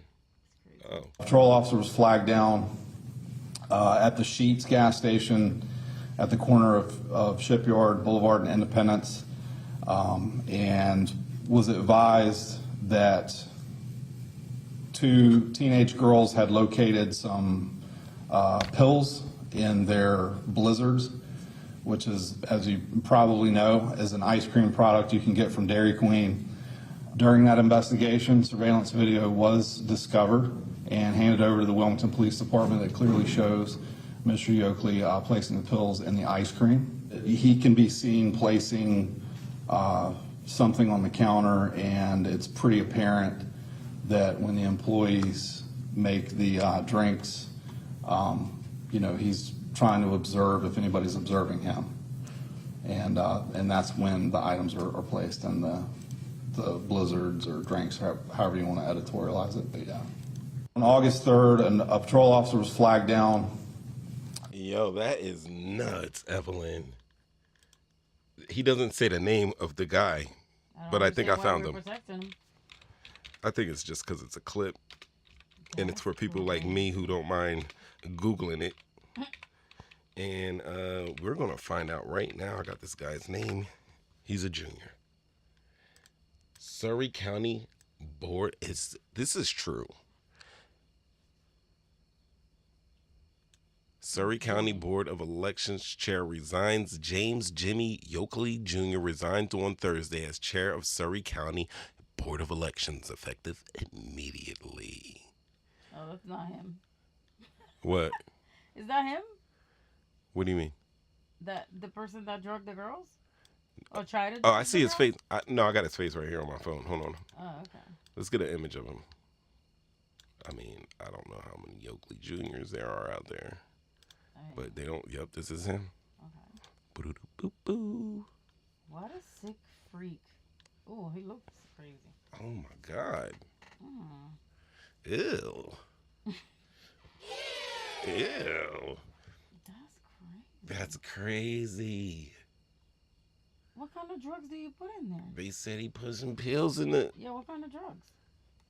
First of all, it was his granddaughter and her friend. Mm-hmm. Like, what were you trying to do? That's crazy, dude. Found hard objects in their ice cream. Bro, let me tell you what. You didn't go the Bill Cosby route there. You got to crumble those pills up. You got to crush them up into a fine powder and sprinkle it in that blizzard. I watch movies. That way I be movies. falling asleep so knocked out like that. That ain't no pills. What is it? It's the Your mother and father are you know here. I be.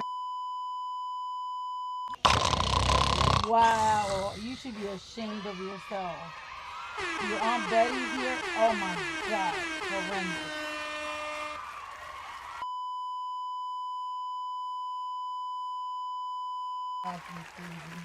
She said that's enough. She said that's enough. Yes.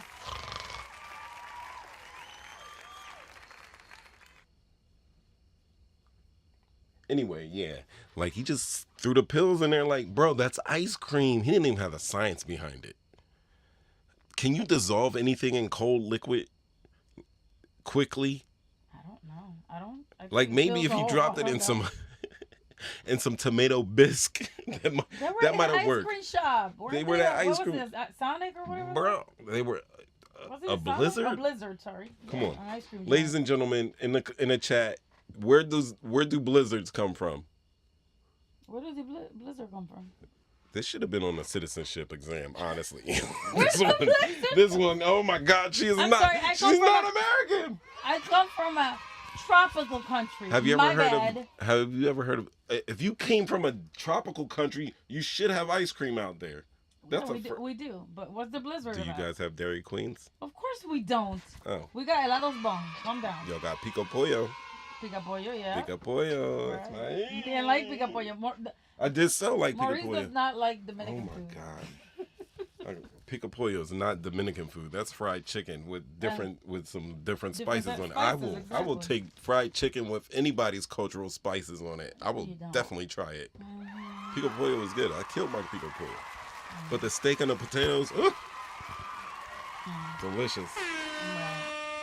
Just took me back. See, Caro said it. We got the best ice cream. The best ice cream. We do have the best ice cream. Yeah, but you guys don't have blizzards.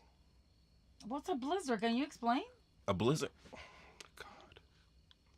I don't know. Have you ever? You know I don't even eat ice cream like that. So like, why are you acting like I should know? Don't worry, I'm gonna take you to the DQ. Eat ice cream. Listen to me. I'm acting this way because I'm upset at myself for not getting you a Dairy Queen Now blizzard. you love ice cream. I do. But me, I gotta yeah, but be you in get the a mood. taste for it, and when you get a taste for it, I should take you to Dairy Twice Queen. a year, I get a taste for ice cream. That's it. I'm gonna do a video of it. But I want to see what this blizzard is. It all started in 1871 when John Fremont McCullough was born in Burren County, Iowa. Yo, that's right. We go in. I'm gonna give you all the history of the blizzard for Love. Let's go. 11 siblings, he hardly stood out. But it's been assumed that it was in this part of his life that he gained valuable knowledge on farming as he assisted his parents, who had moved just a half-mile north of Douglas, Iowa, from Indiana to establish their family farm. By young adulthood, John married his lovely wife Maud before going to college in Oswego, New York, where he gained much-needed insight into the world of business. Upon returning to Iowa, the couple moved to Davenport, and John began working in the Green River dairy business just across the border over in Illinois. Anyhow, considering the proximity, John was now able to start building a network. Hey, is that where the Green River Killer is from? What? The Green River Killer. You watch all that stuff. Your dad said, "Is a snowstorm." Dad, I know that blizzard is a snowstorm, but I want to know what the ice cream is. All right, it looks like a that's a blizzard. Why is it called a blizzard? What's the thing at McDonald's? A McFlurry? It's kind of like a McFlurry. Okay. It's like the original like McFlurry. Something in the ice like cream. It's a soft, thick ice cream, and usually they like serve that it to M&M you, one. and they do it upside down to show you it's not gonna fall off the cup. Oh, okay. Have you ever seen them do that? No. Okay. I've never been to whatever these places. She's never been to a Dairy Queen. No, Ladies and gentlemen, that's my fault. It's on me. It's on me. Yeah, I'll be better. I will, or else. Many people know them as the JumpOut Boys in their city. What's up, gang? All right. So we had the Surrey County Board of Elections guy putting whole ass pills in his granddaughters and her friends. I hope he's still in jail right now. Blizzards. Because that's sick. Like, what were your intentions, sir? What was the purpose of this? I want to know what type of pills were in there. They're not saying much about this, though. Probably because they're children. This is something we might have to check back in on this guy. Remind me. Let's put a pin in that. That's crazy. When did this happen? Oh, man. I was going to ask you guys. Yo, this teacher got arrested for spending school credit card on hairline repair cream. And what happened to his Is hairline? this true? Because it didn't work. So he spent all that money and he didn't work? I don't. Like it didn't work? Maybe he didn't. It's TMZ. You know it's true. Oh. TMZ is pretty. Yo, TMZ is very reliable. Yeah. When Michael Jackson died, they were the first to report it. TMZ And I was talking to this guy because I was at work at the time, and he was like, who reported that? Because, you know, he had already known early in the social media days that people just like make stuff up. And I was like, TMZ. And he kind of like sucked his teeth out. And I was like, oh, like, bro, you don't know TMZ? Yeah, Hold on for a second. ABC News, there it is. Yeah, absolutely. Don't they you break ever They break news all the time. Because they're everywhere. Like, whoever owns TMZ, the dude, you know, the guy who's always on TV, like, he's like Varys from Game of Thrones. He has spiders he has everywhere. I don't know who this guy is. That's hilarious, though. Oh, hold on. Wow. On hairline cream, sir, creams don't work. Creams do not work.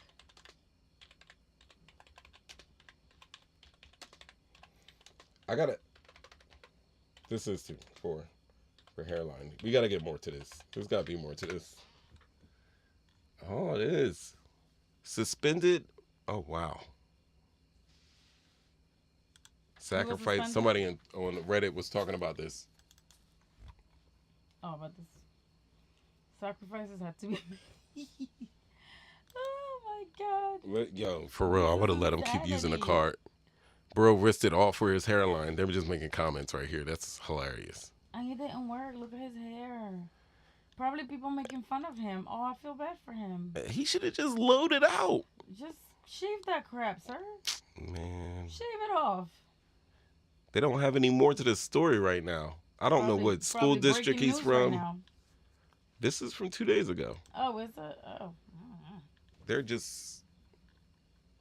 putting news out there and not following it up. We need to know what happened. What type of hairline cream did he, like, does it work? Did he not take, like, maybe he ordered it and they, like, got it before it got to his house? What cream he was using. So, we need to know so people don't spend their money on it since it doesn't work, obviously. I mean, it's not out of hand for teachers to get caught stealing funds. Oh, do they? Because this happens all of the time. Well, what is this guy's name, though? I don't even know his name. I can't even find his name. Nope. All right. I'm looking. Yeah. Search that out.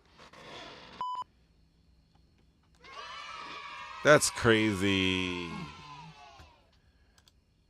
What else we got here? Oh, look at this. Truck itself. Here we have the large tires. Whoa. These large tires are extremely expensive. We're talking about $60,000 US a piece. Right, the truck itself is approximately $4 million. The truck is $4 million. It looks like 2 trucks per. Oh man, two tires. That's 4 in the back, 4 in the front. At $64,000 a piece. You're talking about damn near $500,000 just to put shoes on that. For a $4 million truck, look how big that thing is. That is an earth mover. He is like halfway to that tire. And he looks like a 6-footer. Damn, that's big. And it's a big investment, but it's hauling approximately 242 metric ton of material at one time. That's massive, right? That thing can literally move a mountain. This is a conventional diesel electric truck. That means that it uses a diesel engine with a Yo, don't those things look? That thing looks like the thing from Avatar. The truck's that. What else we got here? Oh, look at this. Yes. The 2 boys knocked on the blue house for the 3rd time. The homeowner was waiting in the shadows on the side of his house. So this is a neighbor who saw everything. So this is our witness. After that, he ran after the young men down the street. Got it. So at the time, I think at the very moment, the kids didn't know who was chasing them. But so we kind of worked backwards, and to answer your question, it took us a little bit longer than most people would probably realize to develop him as a suspect. And then when we did finally go back to make the arrest, he was gone. I had a very good rapport with his wife and him at the very start of this. So he lived with his wife? Yes, before we had an arrest warrant for him. But within 2 hours, this would have been yesterday afternoon, they went radio silence on us. We couldn't find these people anywhere. We had a warrant in hand. We knew he had several weapons in the house, so hopefully he didn't have anything hidden. So what we did, we called our SWAT team. So the SWAT team got prepared and were going to serve the warrant for us, but they were gone. They were at a hotel, you said? So yeah, they were in the house. Were they here in Houston? They were here in Houston. So we went to the Blue House. They're gone. They're not answering my phone calls. They're not answering my texts. None of us can get, and their phones aren't in use. We can't even track a cell phone. They're not being used. So do you think this man tried to escape? So lucky enough, at around 1 o'clock last night, our SWAT team, I'm not sure exactly how they located him. I would tell you if I did. Our SWAT team located him and his wife in a hotel room in LaPorte, Texas, booked for 3 nights with a car packed. With a what packed? Their vehicle was packed. Car packed. So I don't know if they're going to try to leave town, but in my opinion, it's weird that the day that we're coming to serve an arrest warrant, your car's packed and you got a 3-day stay at a hotel room outside of Houston. But lucky enough, we did take him into custody last night around 1 in the morning. And he's currently charged with murder, and he's in the Harris County Jail. We do have a very good witness. That is crazy right there. Okay, so let me get a picture of this guy. Okay, before you even move on, I need you to hear to this message that Mom wrote. Please take F to a proper date. Straight to Dairy Queen. Thank you. He has to take me now. Please take Ev on a proper date. Straight to Dairy Queen. No problem. Done deal. That's going to count as a date night, too. Now. And while we're on our date at Dairy Queen, what we will talk is about a 42-year-old Houston man named Gonzalo Leon Jr., and he's facing a murder charge for shooting in connection, for allegedly in connection with the shooting death of an 11-year-old Julian Guzman. I'm sorry, Julian Guzman. Listen, I have this picture up here. I just Googled it. This is how it came up. I wasn't searching pictures of the young victim. I know he is deceased now, and that's usually the reason why you're able to see his face like that. And I think we should be able to look at his face right now and just see how this is a young, innocent child. He got the chain on, so I know he got something with him. He's got a little bit. But no kid should be murdered or gunned down because they're playing Ding Dong Ditch. And this is coming from a former Ding Dong Ditch player himself. Like, yeah, of course. You've never knocked on somebody's door and ran. You've never been been in a hotel or anything and knocked on someone's hotel door and ran. Now, why would I do that? You never Ding Dong Ditch? It's called something else where I'm from, but I mean. No, I never did. Absolutely not. Love, never ding dong ditched. Anybody out there in the chat, please let me know if you ding dong ditched. Knock. Sometimes we call it knock knock zoom zoom. You ever heard knock knock zoom zoom? Never even heard of it. Oh man. That's an American thing, must be. Nobody knock knock zoom zooms in the other countries? Never heard of that. It must be. Anyway, yeah. Ding Dong Ditch is basically ringing a doorbell and running away. That's my nickname on Xbox. It's knock knock zoom zoom or knock or Ding Dong Ditch. What's your Xbox name, Robin? I gotta hear this. Ding, I love it.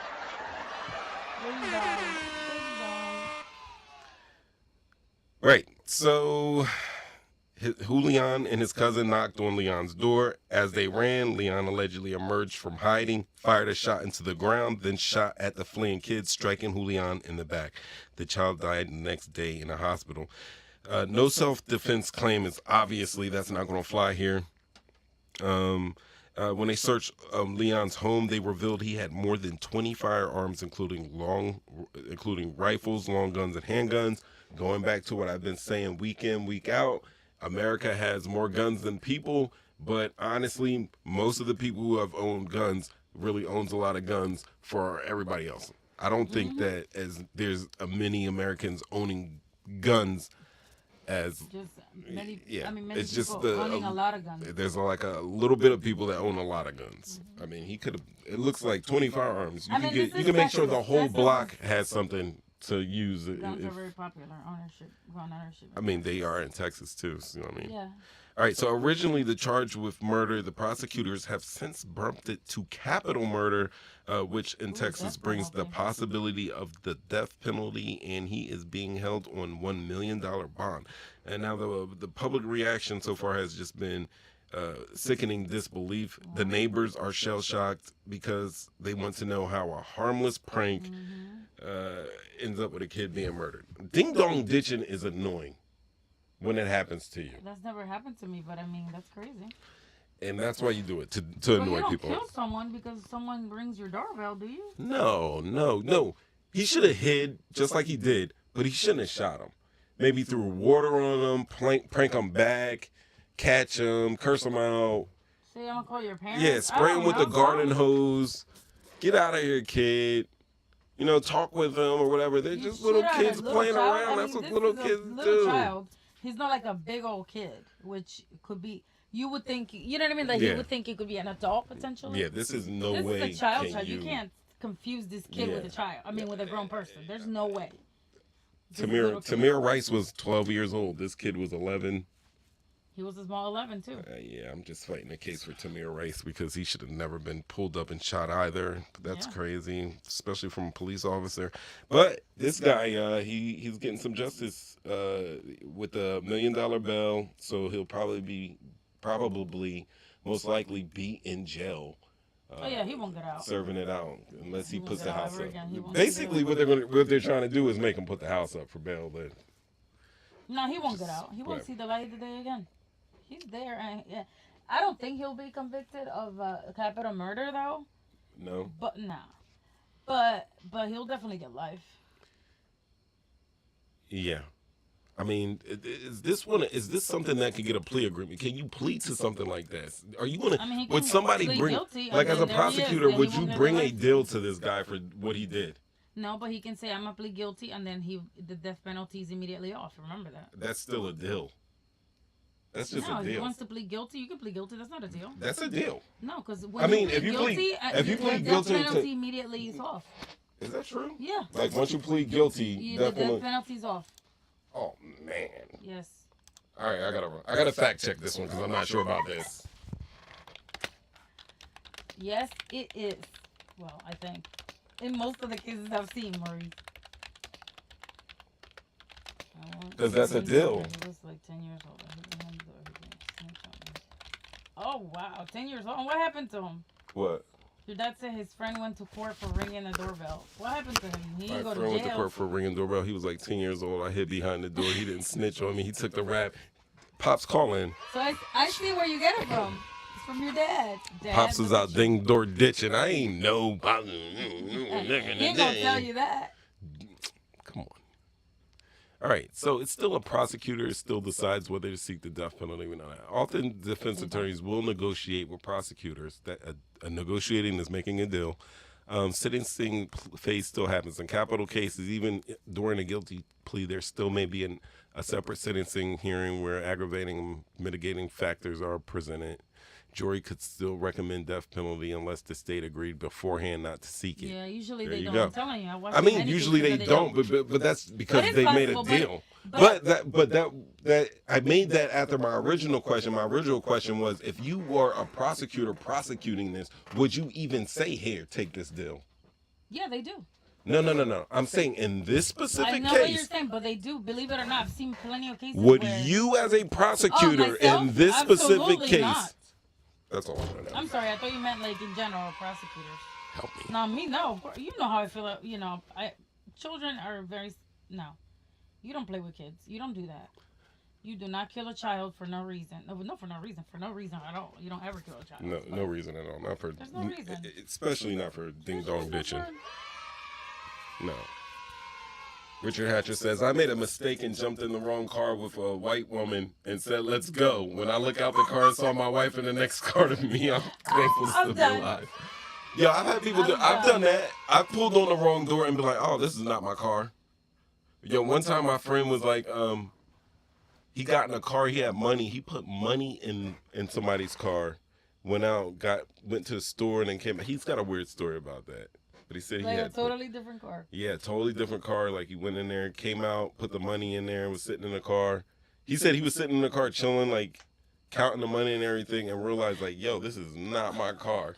Like, thank God they didn't catch him. They could have called the cops on him. Yeah, he said this is before they like he had one in the air rolled up, you know what I'm saying? God. In somebody else's car.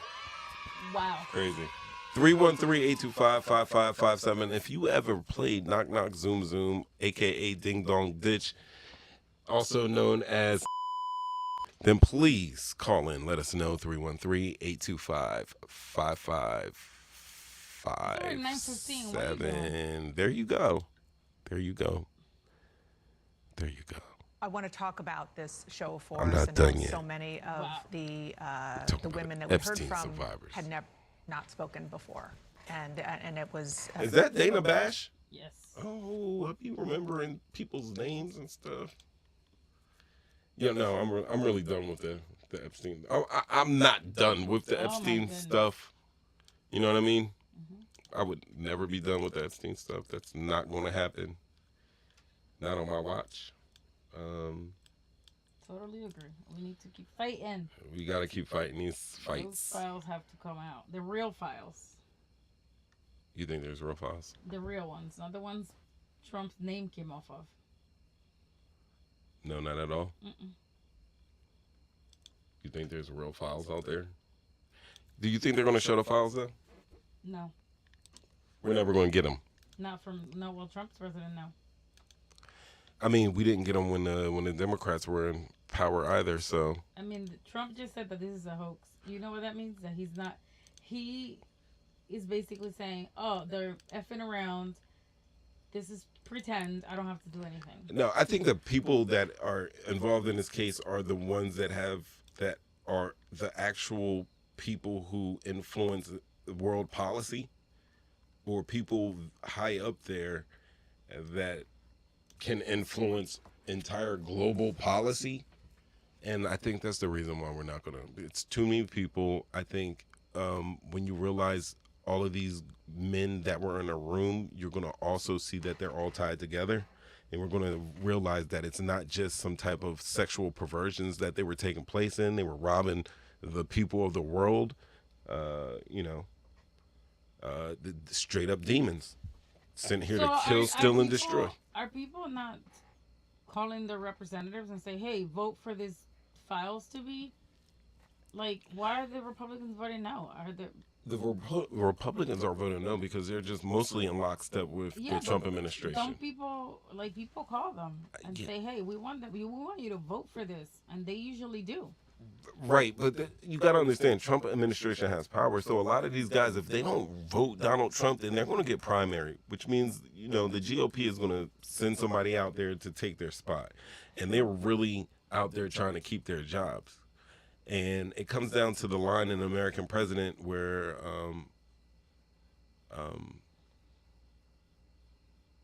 is it Michael Your Russell? Your ethics are go out the window, huh? Yeah, like you're so busy trying to keep your job that you forget to actually do your job. No, and I think that's the part that they're at. They're so busy trying to hang on to their jobs and their perks of being a member of Congress. And but what happened to fighting for people? Like this is a real thing. I mean, no one's making this up. Listen, people get jaded. I'm pretty sure once you get to that level and you look behind a curtain and realize that, we got these people that are out there trying to do this and do that and do the right thing, and how easy it is to be manipulated. We got those people out there lobbying, and like I think what we're seeing, even with this, how the media is portraying this, is there's definitely somebody behind the strings, behind the curtain pulling strings. When these ladies that were I believe that they were victims of Jeffrey Epstein. I believe that they seen faces. I think they know places, and I think they have a lot to say. And I think that they had there was no better opportunity than right there outside the Capitol steps to push their agenda and tell their story, and they didn't. And the first thing that we surmised, the reason for them not doing it wasn't defamation. It was because their lives would be in jeopardy. You know? But then ultimately, like, I don't want to, because I don't want to seem like I'm Superman or a tough guy out here, but like, how is life even worth it if these are the conditions of living it? You know? I got like some spite in me. Like, I have the ridiculous spite in me that I would not allow it. But then being here, I know that I come from people who are strong and had to endure things maybe much worse than this. And it makes me question my ancestors for doing that. Like, should they have even, like, should I even be here at all? Or should these people before me just been fighting till death? Until victory. And then I look at myself, I'm like, yo, damn, I like sitting on my couch. I love my internet. I love my freedom. I like my life. I like eating good food. But then there's a part of me like, yo, but I'm sitting here and I'm not doing anything about it. And it brings guilt and it brings shame. And even though I can come on this show and we can, shed light on misinformation and expose things that are going on in this world and have deeper conversations about it and speculate and have fun and talk. And I don't think this is enough. Like, that's why I've been having this whole, I need to get my charity on to help some people, because I do not feel adequate as a human being right now in these days and times. If you feel like me, then please let me know. 313-825-5557 to let me know I'm not the only one out here feeling a little bit of helplessness out here. Like, I know, call your congressman and senate and, do some push-ups and squats, keep your body right, read a book, keep your mind right. But damn, it's still tough because of all of this negativity that we are steeped in at this moment.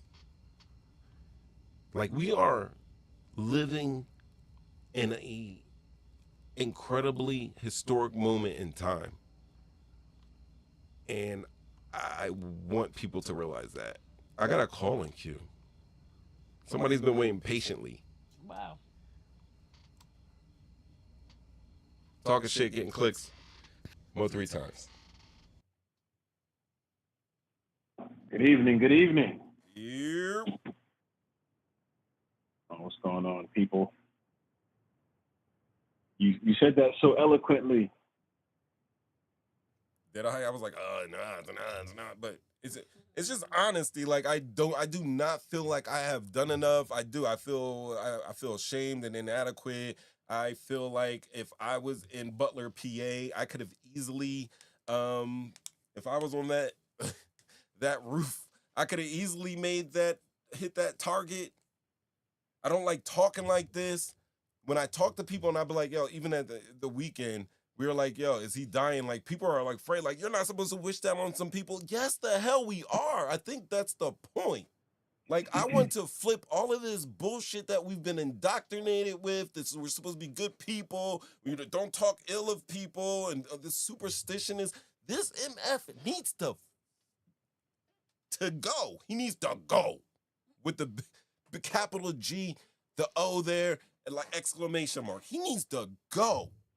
He needs to go. His people need to go. And I'm not saying that, listen, I don't know, because the justice system is jacked up here.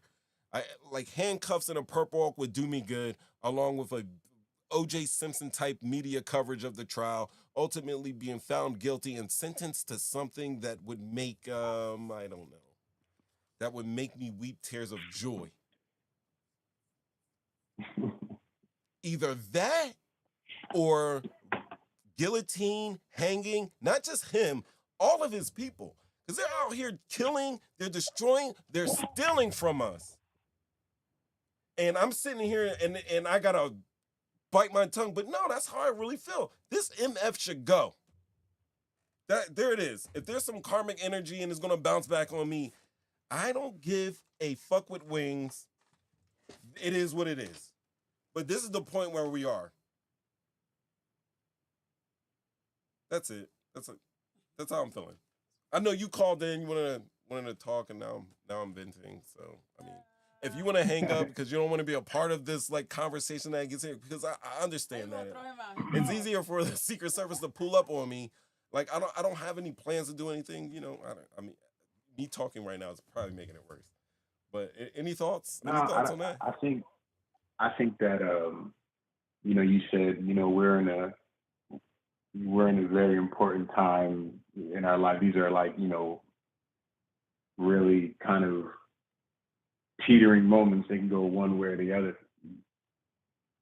I'd like to almost kind of challenge that. You know, we've always kind of been in these moments, in these eras, struggle and fight and just trying to get ahead, right? While having a hand or two hands tied behind your back. You know, 1965 Voting Rights Act. You know, you still have states fought that, you know, currently, you know, trying to eliminate, you know, history if you can, you know, to kind of push a narrative if you want to. So, I mean, it's always continually going to be an important time to stay like grounded in what's really going on. I mean, because we see it, we know it. We're just a regular person. Like we're just a regular, you know, regular Joe Schmo on the street. We can tell very easily what this is and what's going on, and just sharing that with everybody. What you're doing right now is enough. You know, make somebody go, you know, Google something or check on the internet, I think. Go ahead, I'm sorry. No. You're doing good because you're giving me compliments right now. You're telling me what I'm doing is good enough. Like, but I don't feel like that way. You're talking about like what's going, like what do you feel is going on? Like where do you feel this is going? Listen. I agree with you when you say like you feel this feeling of like, man, am I doing enough? Right.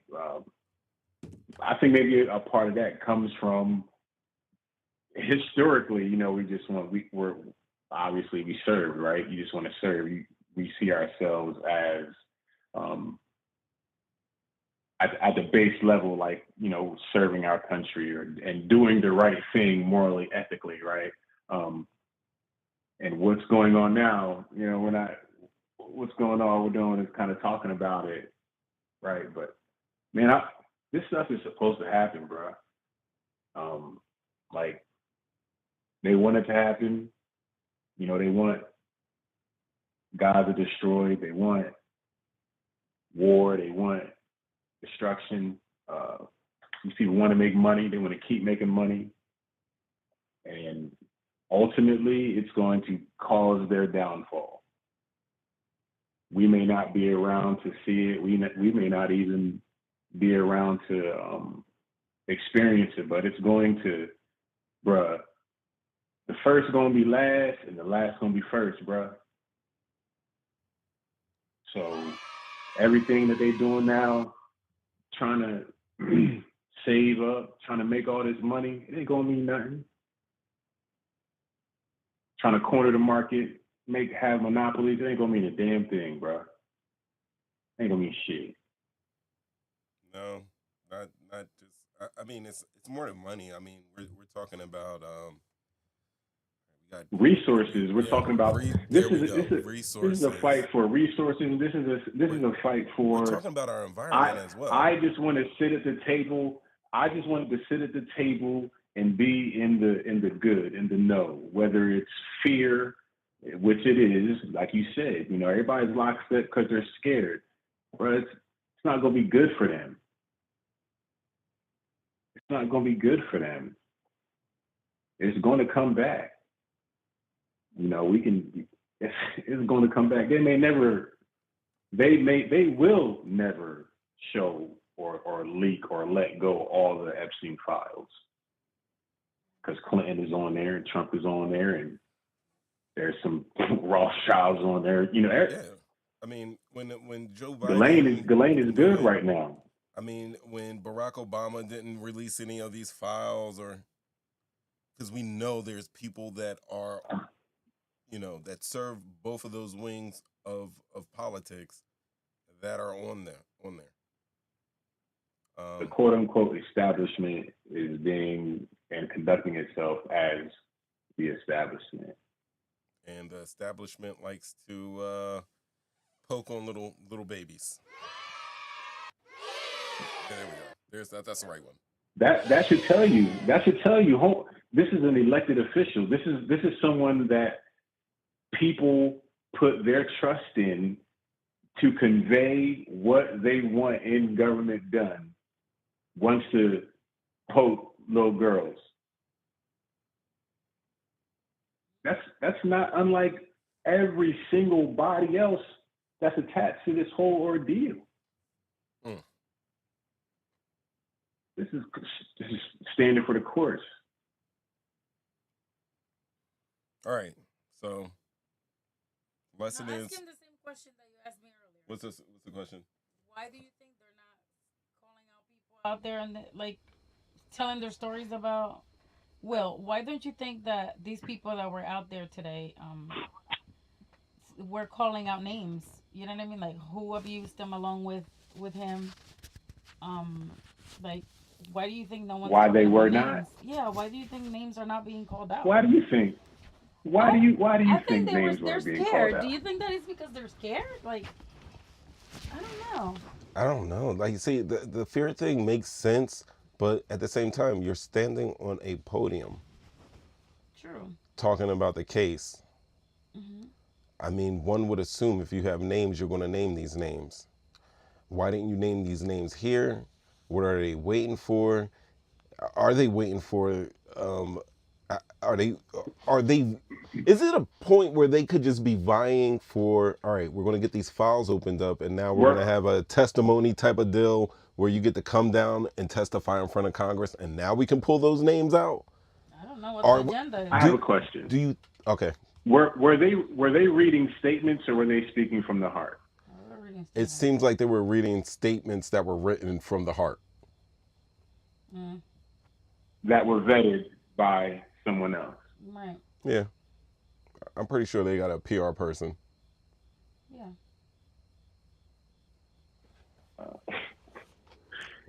Why do it? It's a Why dog and do it pony. if you're not going to blow the top off? Right. Because maybe they just want to stress that man into death. Because it kind of looked like all these things are catching up to him physically. Well, he called it a hoax. Like that, he's deflecting like he always does. This is his way of saying, I'm going to disregard this. This is going to be my opinion to this. It's a hoax. Like, literally disregarded everything about the victims. Didn't say, I feel bad for the victims. I hope they get justice. Nothing. It's a Democratic hoax. That's what he called it. Let me tell you something. This man? I don't think Donald Trump was messing with any of those little girls. He was just a witness. He was like Diddy. He liked to watch. He thought he was there. He already had a relationship with Jeffrey Epstein. Knew what he was down with. Mm-hmm. Made statements as such. He likes him kind of young, right? Mm-hmm. Stop it.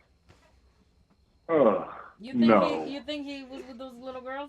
Why didn't anyone get up there on that podium and be like, Donald Trump was right there while this guy was abusing me, or Donald Trump abused me? Like, what? This could be over with right now. Or, well, just starting. The end could just be beginning. Ain't gonna be right over. now. Right. Listen, where did Maxwell start at? Prison-wise. Prison in Florida. Yeah. Right? No, she was somewhere before Where did she Florida. end up at? Texas. Right. at the community college. And they Hardbound good. books. They don't got no He's gonna paperbacks. he's gonna deflect until everything is redacted. I'm gonna put out some old files. Let the media eat off this madness. But you know why he's going to get away with it, Justice right? Department done redacting this stuff. Because the left isn't going to put up a fight either. The left isn't going to put up a fight. Man, I'm more of the thinking that this is politics. I think it's everybody's involved in this. My whole thing is, if you were involved in it, you got to go. If I even liked you as a politician, or I thought you were cool on Bill Maher's show or something like that, or you kick ass on CNN and you were in there, he got to go. I don't care. I don't care if you're a Republican, a Democrat, or a Philadelphia Eagle. If Jordan Mailata showed up in those Epstein files, Jordan, your big ass gots to go. He's one of my favorite Eagles too. You know what I mean? But he's gotta go. Gonna be a lot of empty offices. You're not lying. It's gonna be a lot of empty offices. Mm-hmm. Yeah, as they should be. And it's gonna be a lot of them, man. But you know what? All those older black ladies in D.C. that got fired, I'm pretty sure none of them were complicit. None of those. Stop cheering, children, because this is a disgusting conversation we're having.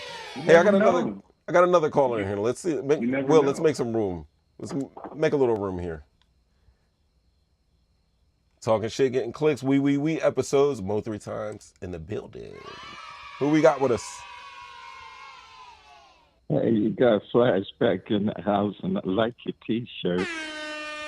Thank you, appreciate it. Anyway, I just want to make sure if it's correct. You remember the can you repeat the Serenity Prayer for me? The what prayer? You know. Serenity. The Serenity. I never went to AA. You know something about you can't the things you can't change. I think it goes like God grant me the serenity to accept the things I cannot change, and the courage to change the things I can, and the wisdom to know the difference between the two. So the reason why I said that ran across my mind when you was talking about there's a lot of people feeling like you feeling the day, including myself, feeling left out, that your voice don't count. You whatever you say and do, it like Black Lives Matter, it doesn't matter when it comes to us. But the thing I thought about while y'all was talking about this subject is, I said, we lost when a man had 34 charges against him and America voted for him. So with this Epstein thing, I said, you keep talking about distraction. I said, this is the best distraction that he pulled on us because he's playing Hollywood. He's writing his script and legacy for the future, just like you're talking about how I wouldn't be surprised if he get the Nobel Peace Prize. Everything he wants, he gets. And the sad part that I mentioned, that Serenity Prayer, is because the part that says the things that you can change. Well, Congress fell at that for us. So it's not our fault. We're looking at a government that had the power to make a change because they had the power and authority, and they playing the game like they can't change it and they just have to accept it. And that's the other bull that they pull in the front of America's face that makes me angry. And the sad part about America, I was looking at when you were showing the Chinese parade and everything, and they showed the unity of the communists coming together and showing the power that they had together. And the reason why they would have the power, because they're the countries that never face what America faced. And that is the fact that we live in a country of people that are generations from ex-slaves. We live in the country that's separated, that's really was supposed to be the greatest country in the world, because we were supposed to be the country that accepted the world, to show the world that there's a change, that kumbaya, we can all live together. But we know that's a forced thing. And I grew up, I was around about 12 years old. I grew up in Newark, New Jersey, when they had the riots. And I remember just the feeling and the anxiety that I went in as a kid, concerned for my mother and my sisters and brothers, because I was just a child. Amazed, because seeing the tanks and stuff in our streets, but not understanding it. But at the same time, when I look at how beautiful our country is, that we only been attacked twice, and we survived through that. But the sad part that America never faced, that most of the world faced, and the only one faced those tragedies in this country, is the black man.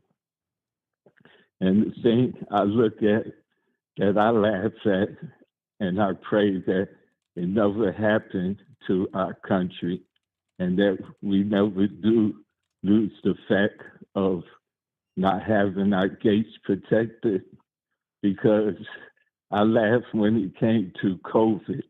And I said, when we survived through the COVID thing, think about how sensitive we was. The only thing that we was concerned about, everything. We wasn't concerned about people dying. We wasn't concerned about the food, our jobs, our economics. We was concerned about having enough toilet paper to wipe our asses. So this is the mentality and the attitude of America. So when it comes to that Epstein thing, the whole media, as they talk about, even saying that he does a good job as distraction, he pulled the biggest one.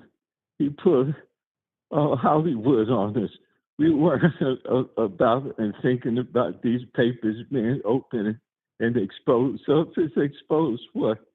It was exposed that he had 34 charges on, nothing happened. So does this thing make a difference when we already seeing that he's making preparations to become the first dictator or king in America, with what he's doing with Pops, let me hop in real quick. changing I'm with you on that. districts and all. Let me hop in on that. Like Excuse me? when you're saying it's a distraction, all right, I get it. Like for him also, but what's also important about this isn't just about Donald Trump. We know that it's about other people that may be contributing factors to, say, another Trump term, like a third Trump term. People that are in control of our technology and our food, our infrastructure. Like, it's bigger than just Donald Trump alone. These files, these people have been doing some pretty deplorable stuff to the most innocent and weakest of our population. And listen, I get it. We got a president that had staged a phony assassination attempt, and in that assassination attempt, people were killed in it. I don't think he cares if people are sacrificed, if he can get out of it unscathed. So I understand we got this authoritarian thing going on, we got dictatorship going on, but a lot of people behind this are probably in those files. So I think it's But guess important. what? I think it's important, but but also, do you think, like, are you accepting this as something you can't change when we're doing this prayer, or are we praying for the courage to do what we know needs to be done? No, but the problem again, you just answered the question that we already know.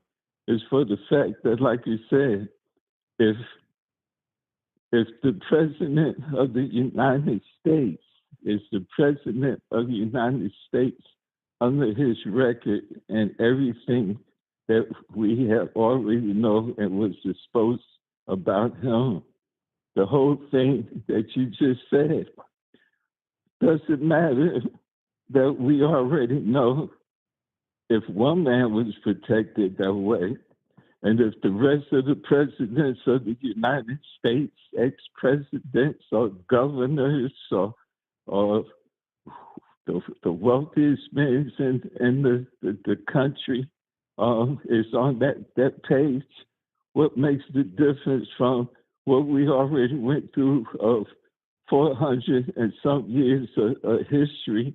That isn't that what happened from slavery with all the presidents that we know that owned slaves that we were told George Washington never told a lie when he cut down the cherry tree? Come on, let's be for real. We already know, like I said, we was taught never worship graven images. So what we fighting over now, because we got statues and flags torn down because of history, and he already said his main point of being president wasn't to protect the country, as he said, to make America great, but it was his personal agenda for vengeance of his personal endeavors. So the thing that I'm saying is, and people hate to bring it to that point, as a God-believing man, all this to me is prophecy. So there's no fear when it has already been written in a book that already told us about the times and the things that we see now. It's already happened before our eyes. For this next generation, everything they see is already the future for them. When you look at a person like me and the generations of children that was born in the 50s, think about it. We're the generation that lived in the past and saw the future and seeing the future before our eyes. And this generation next is, for a perfect example, economics. I remember my mother and friends sitting at the table was crying about economics, then talking about how food, candies and food goods. A candy bar was a nickel. Bag of potato chips was a nickel. You got a full bag. On Christmas, I always heard how the only thing they got was a apple and a orange. You see what I'm saying? So now this generation, when they sitting here paying $3 for a candy bar and what my wife does the shopping, so I can't even keep up with the economy when it comes to food and prices. So, Pops, when they were having these conversations around the table about like finances and stuff like that, like when was that? Well, for me, like I said, I was born 1955. I'm almost, if I'm blessed, I see 70 years of life on this planet. So I'm the generation that's in the middle that can remember the horse and buggy, the ice box, the pipe stoves, and now the comic books from seeing AI and everything else. That's what I'm saying. But the reason I asked that question is because, like, my point is that the living wage has fallen 40% since 1968. We haven't had the national minimum wages at $7.25. It's been there since 2009. You know? Well, guess what? You had more back then, guess, and it was getting taken away. And now we have like less, and we have less, and we have less, and we see that if you've observed, you see that you don't own anything anymore. You're merely renting it. There's no ownership anymore, and it's getting worse and worse and worse. And every generation has that conversation on the table of how it gets worse and worse and worse. So what I think is when you mention slavery, 400 years of slavery and how we've survived that is coming from us. And I want to brag. We're one of the strongest people on the face of this planet. We have something special going on here, with our experiences and over generations and generations. But our peers out there do not have that strength, and they are going to be in a position that we were 400 years ago that they're trying to bring us back to now. I mean, when we look at the Bible as a prophecy, I believe like the last word of the Bible is amen, come, Lord Jesus. And then the very last line of the Bible is the grace of the Lord Jesus be with God's people, amen. Which is a blessing, but it's also kind of like a cliffhanger, So that brings me back to my point. Well, my first original question of, like, are we granting our surrender? Can we not change this at all? Is there no way that we can change this at all? Because if that's the case, then God, please grant me that serenity to chill back and let you take over this thing. But only thing I've heard for the past all of my life is that, like, prayer, faith without works is totally, So it takes me to the last part of that serenity prayer of, are we now praying for the courage to do the things that we should do? And when I say we and we're surrendering, I'm not saying black people, I'm not saying black men, I'm not saying just me, I'm talking about all of us. All of us. Are we praying as a whole for the courage to do the things that we need the courage to do? Well, here's the prayer and the courage. And this is the joke about America when it's we are the people.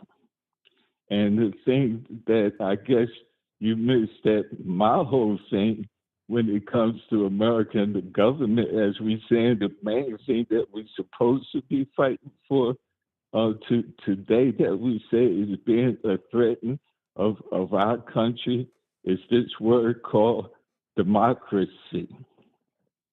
And I say like this, that I said earlier, the prayer and the power that we had, and the biggest reverse thing that I feel that's going to affect us in the future, or what's happened that mostly happened with this election, when it comes to the fact that, just like you said, the power we have as Black Americans, our biggest problem that I know as long as I've been on this earth is the most problem when it came to Black Americans was never really feeling that they was American. And it's now that we became a majority, even to the power of a majority, that when it comes to voting, when I say life is a game, and the biggest game that we was left out of when it came to the development of this country was called to vote. You remember?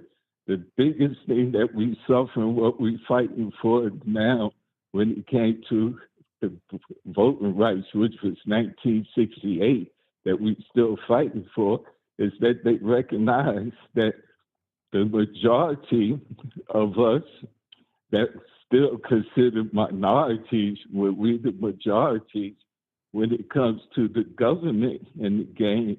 Once we learned the game, we had the power, even in your lifetime, that in my lifetime, we didn't believe it would happen from our parents' generation, but to even see a Black president. But going back to that serenity prayer, the sad part to that serenity prayer, and the answer was our government. The answer is that Republican Party that's sitting up there in Congress, that's sitting there saying that it's something that they can't change. And you're right, I'm not putting it on Trump.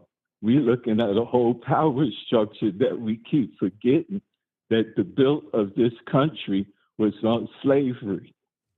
And when it comes to economics, what you're saying, that each time things seemed like it got worse, prices kept going up. The sad part for the average white American, that the only pride that they could still hold, and they hold to this day in Confederacy, is the fact that they're white, and they was told that they were supreme to Black people. So now it's 2025. So we're in a quarter of another new century. And the sad part is 2025, we still got white people and they're brainwashing their children. Now that we're in the so-called integration, is that they're being told that the reason why they're suffering and the reason why everything's going up for them is because of us. They continue to use us as a scapegoat.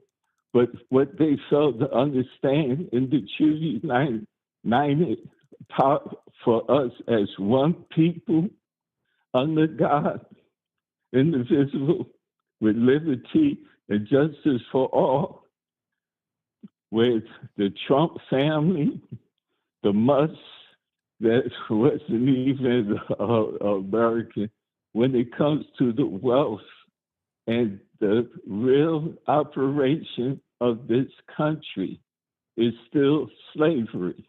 And what you're talking about now, that it's 2025, and Black people and white people are surviving off of $7.50 minimum wage.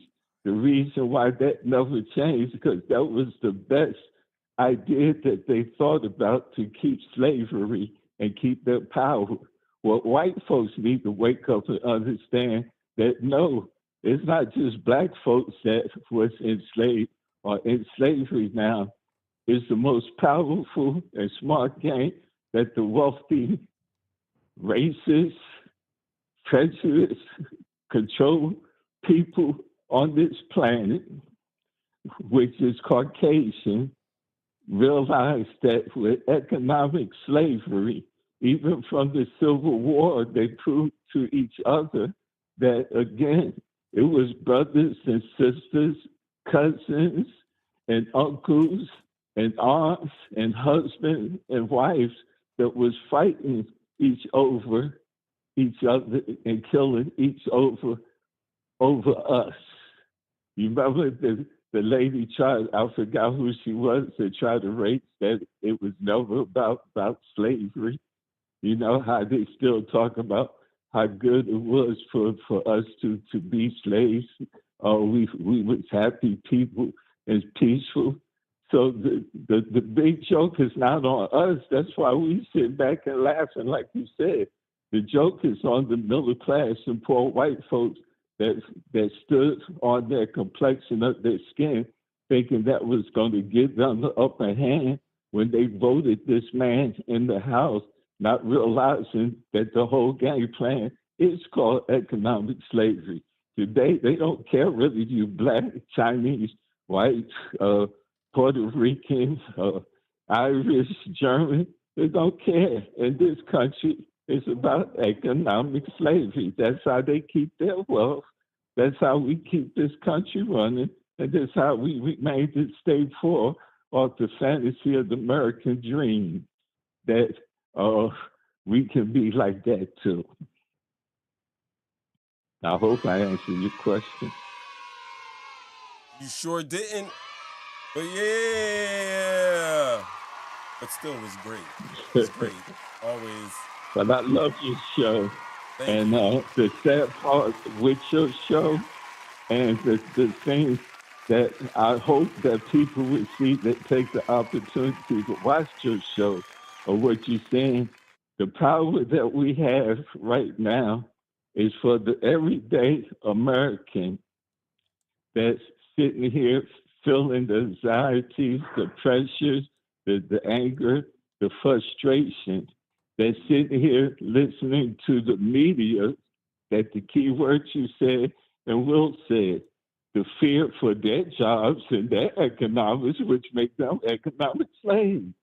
So it's going to be difficult for them to sit up there and not swallow their pride and keep what was said to us, continue to feed them the fake news that we receiving.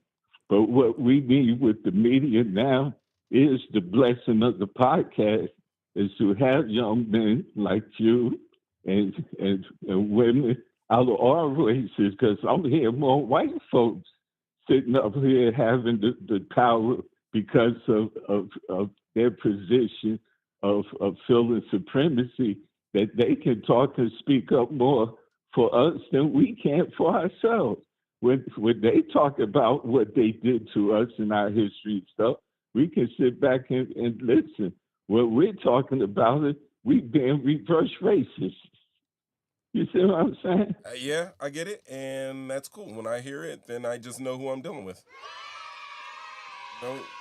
Can't worry about what they say. I would like to put out the punch for your show. Whoever listening to me, whoever watching your show right now, the beauty of the power that we do have is that we can actually hear the voice of the real people in this country that's dealing with what's going on, that can express their feelings and tell the truth, because like you said, with us, they keep saying Black lives don't matter.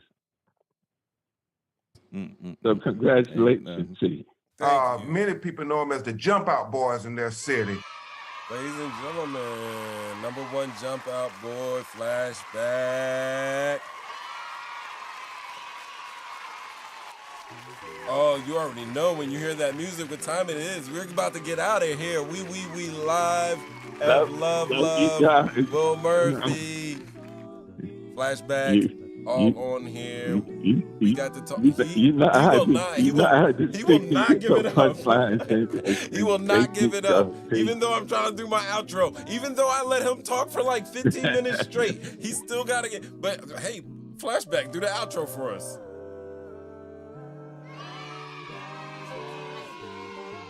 Seriously. Not gonna do that. Come on. This is We live. Talking shit, getting clicks network. 3 times Ev Love. Wednesday, 7:30 p.m. Hit like, share, subscribe. Tell a friend and tell a friend. We'll be back at this again. And don't forget, hit the alerts because I'll be popping up. See you next week or sooner than that. Peace.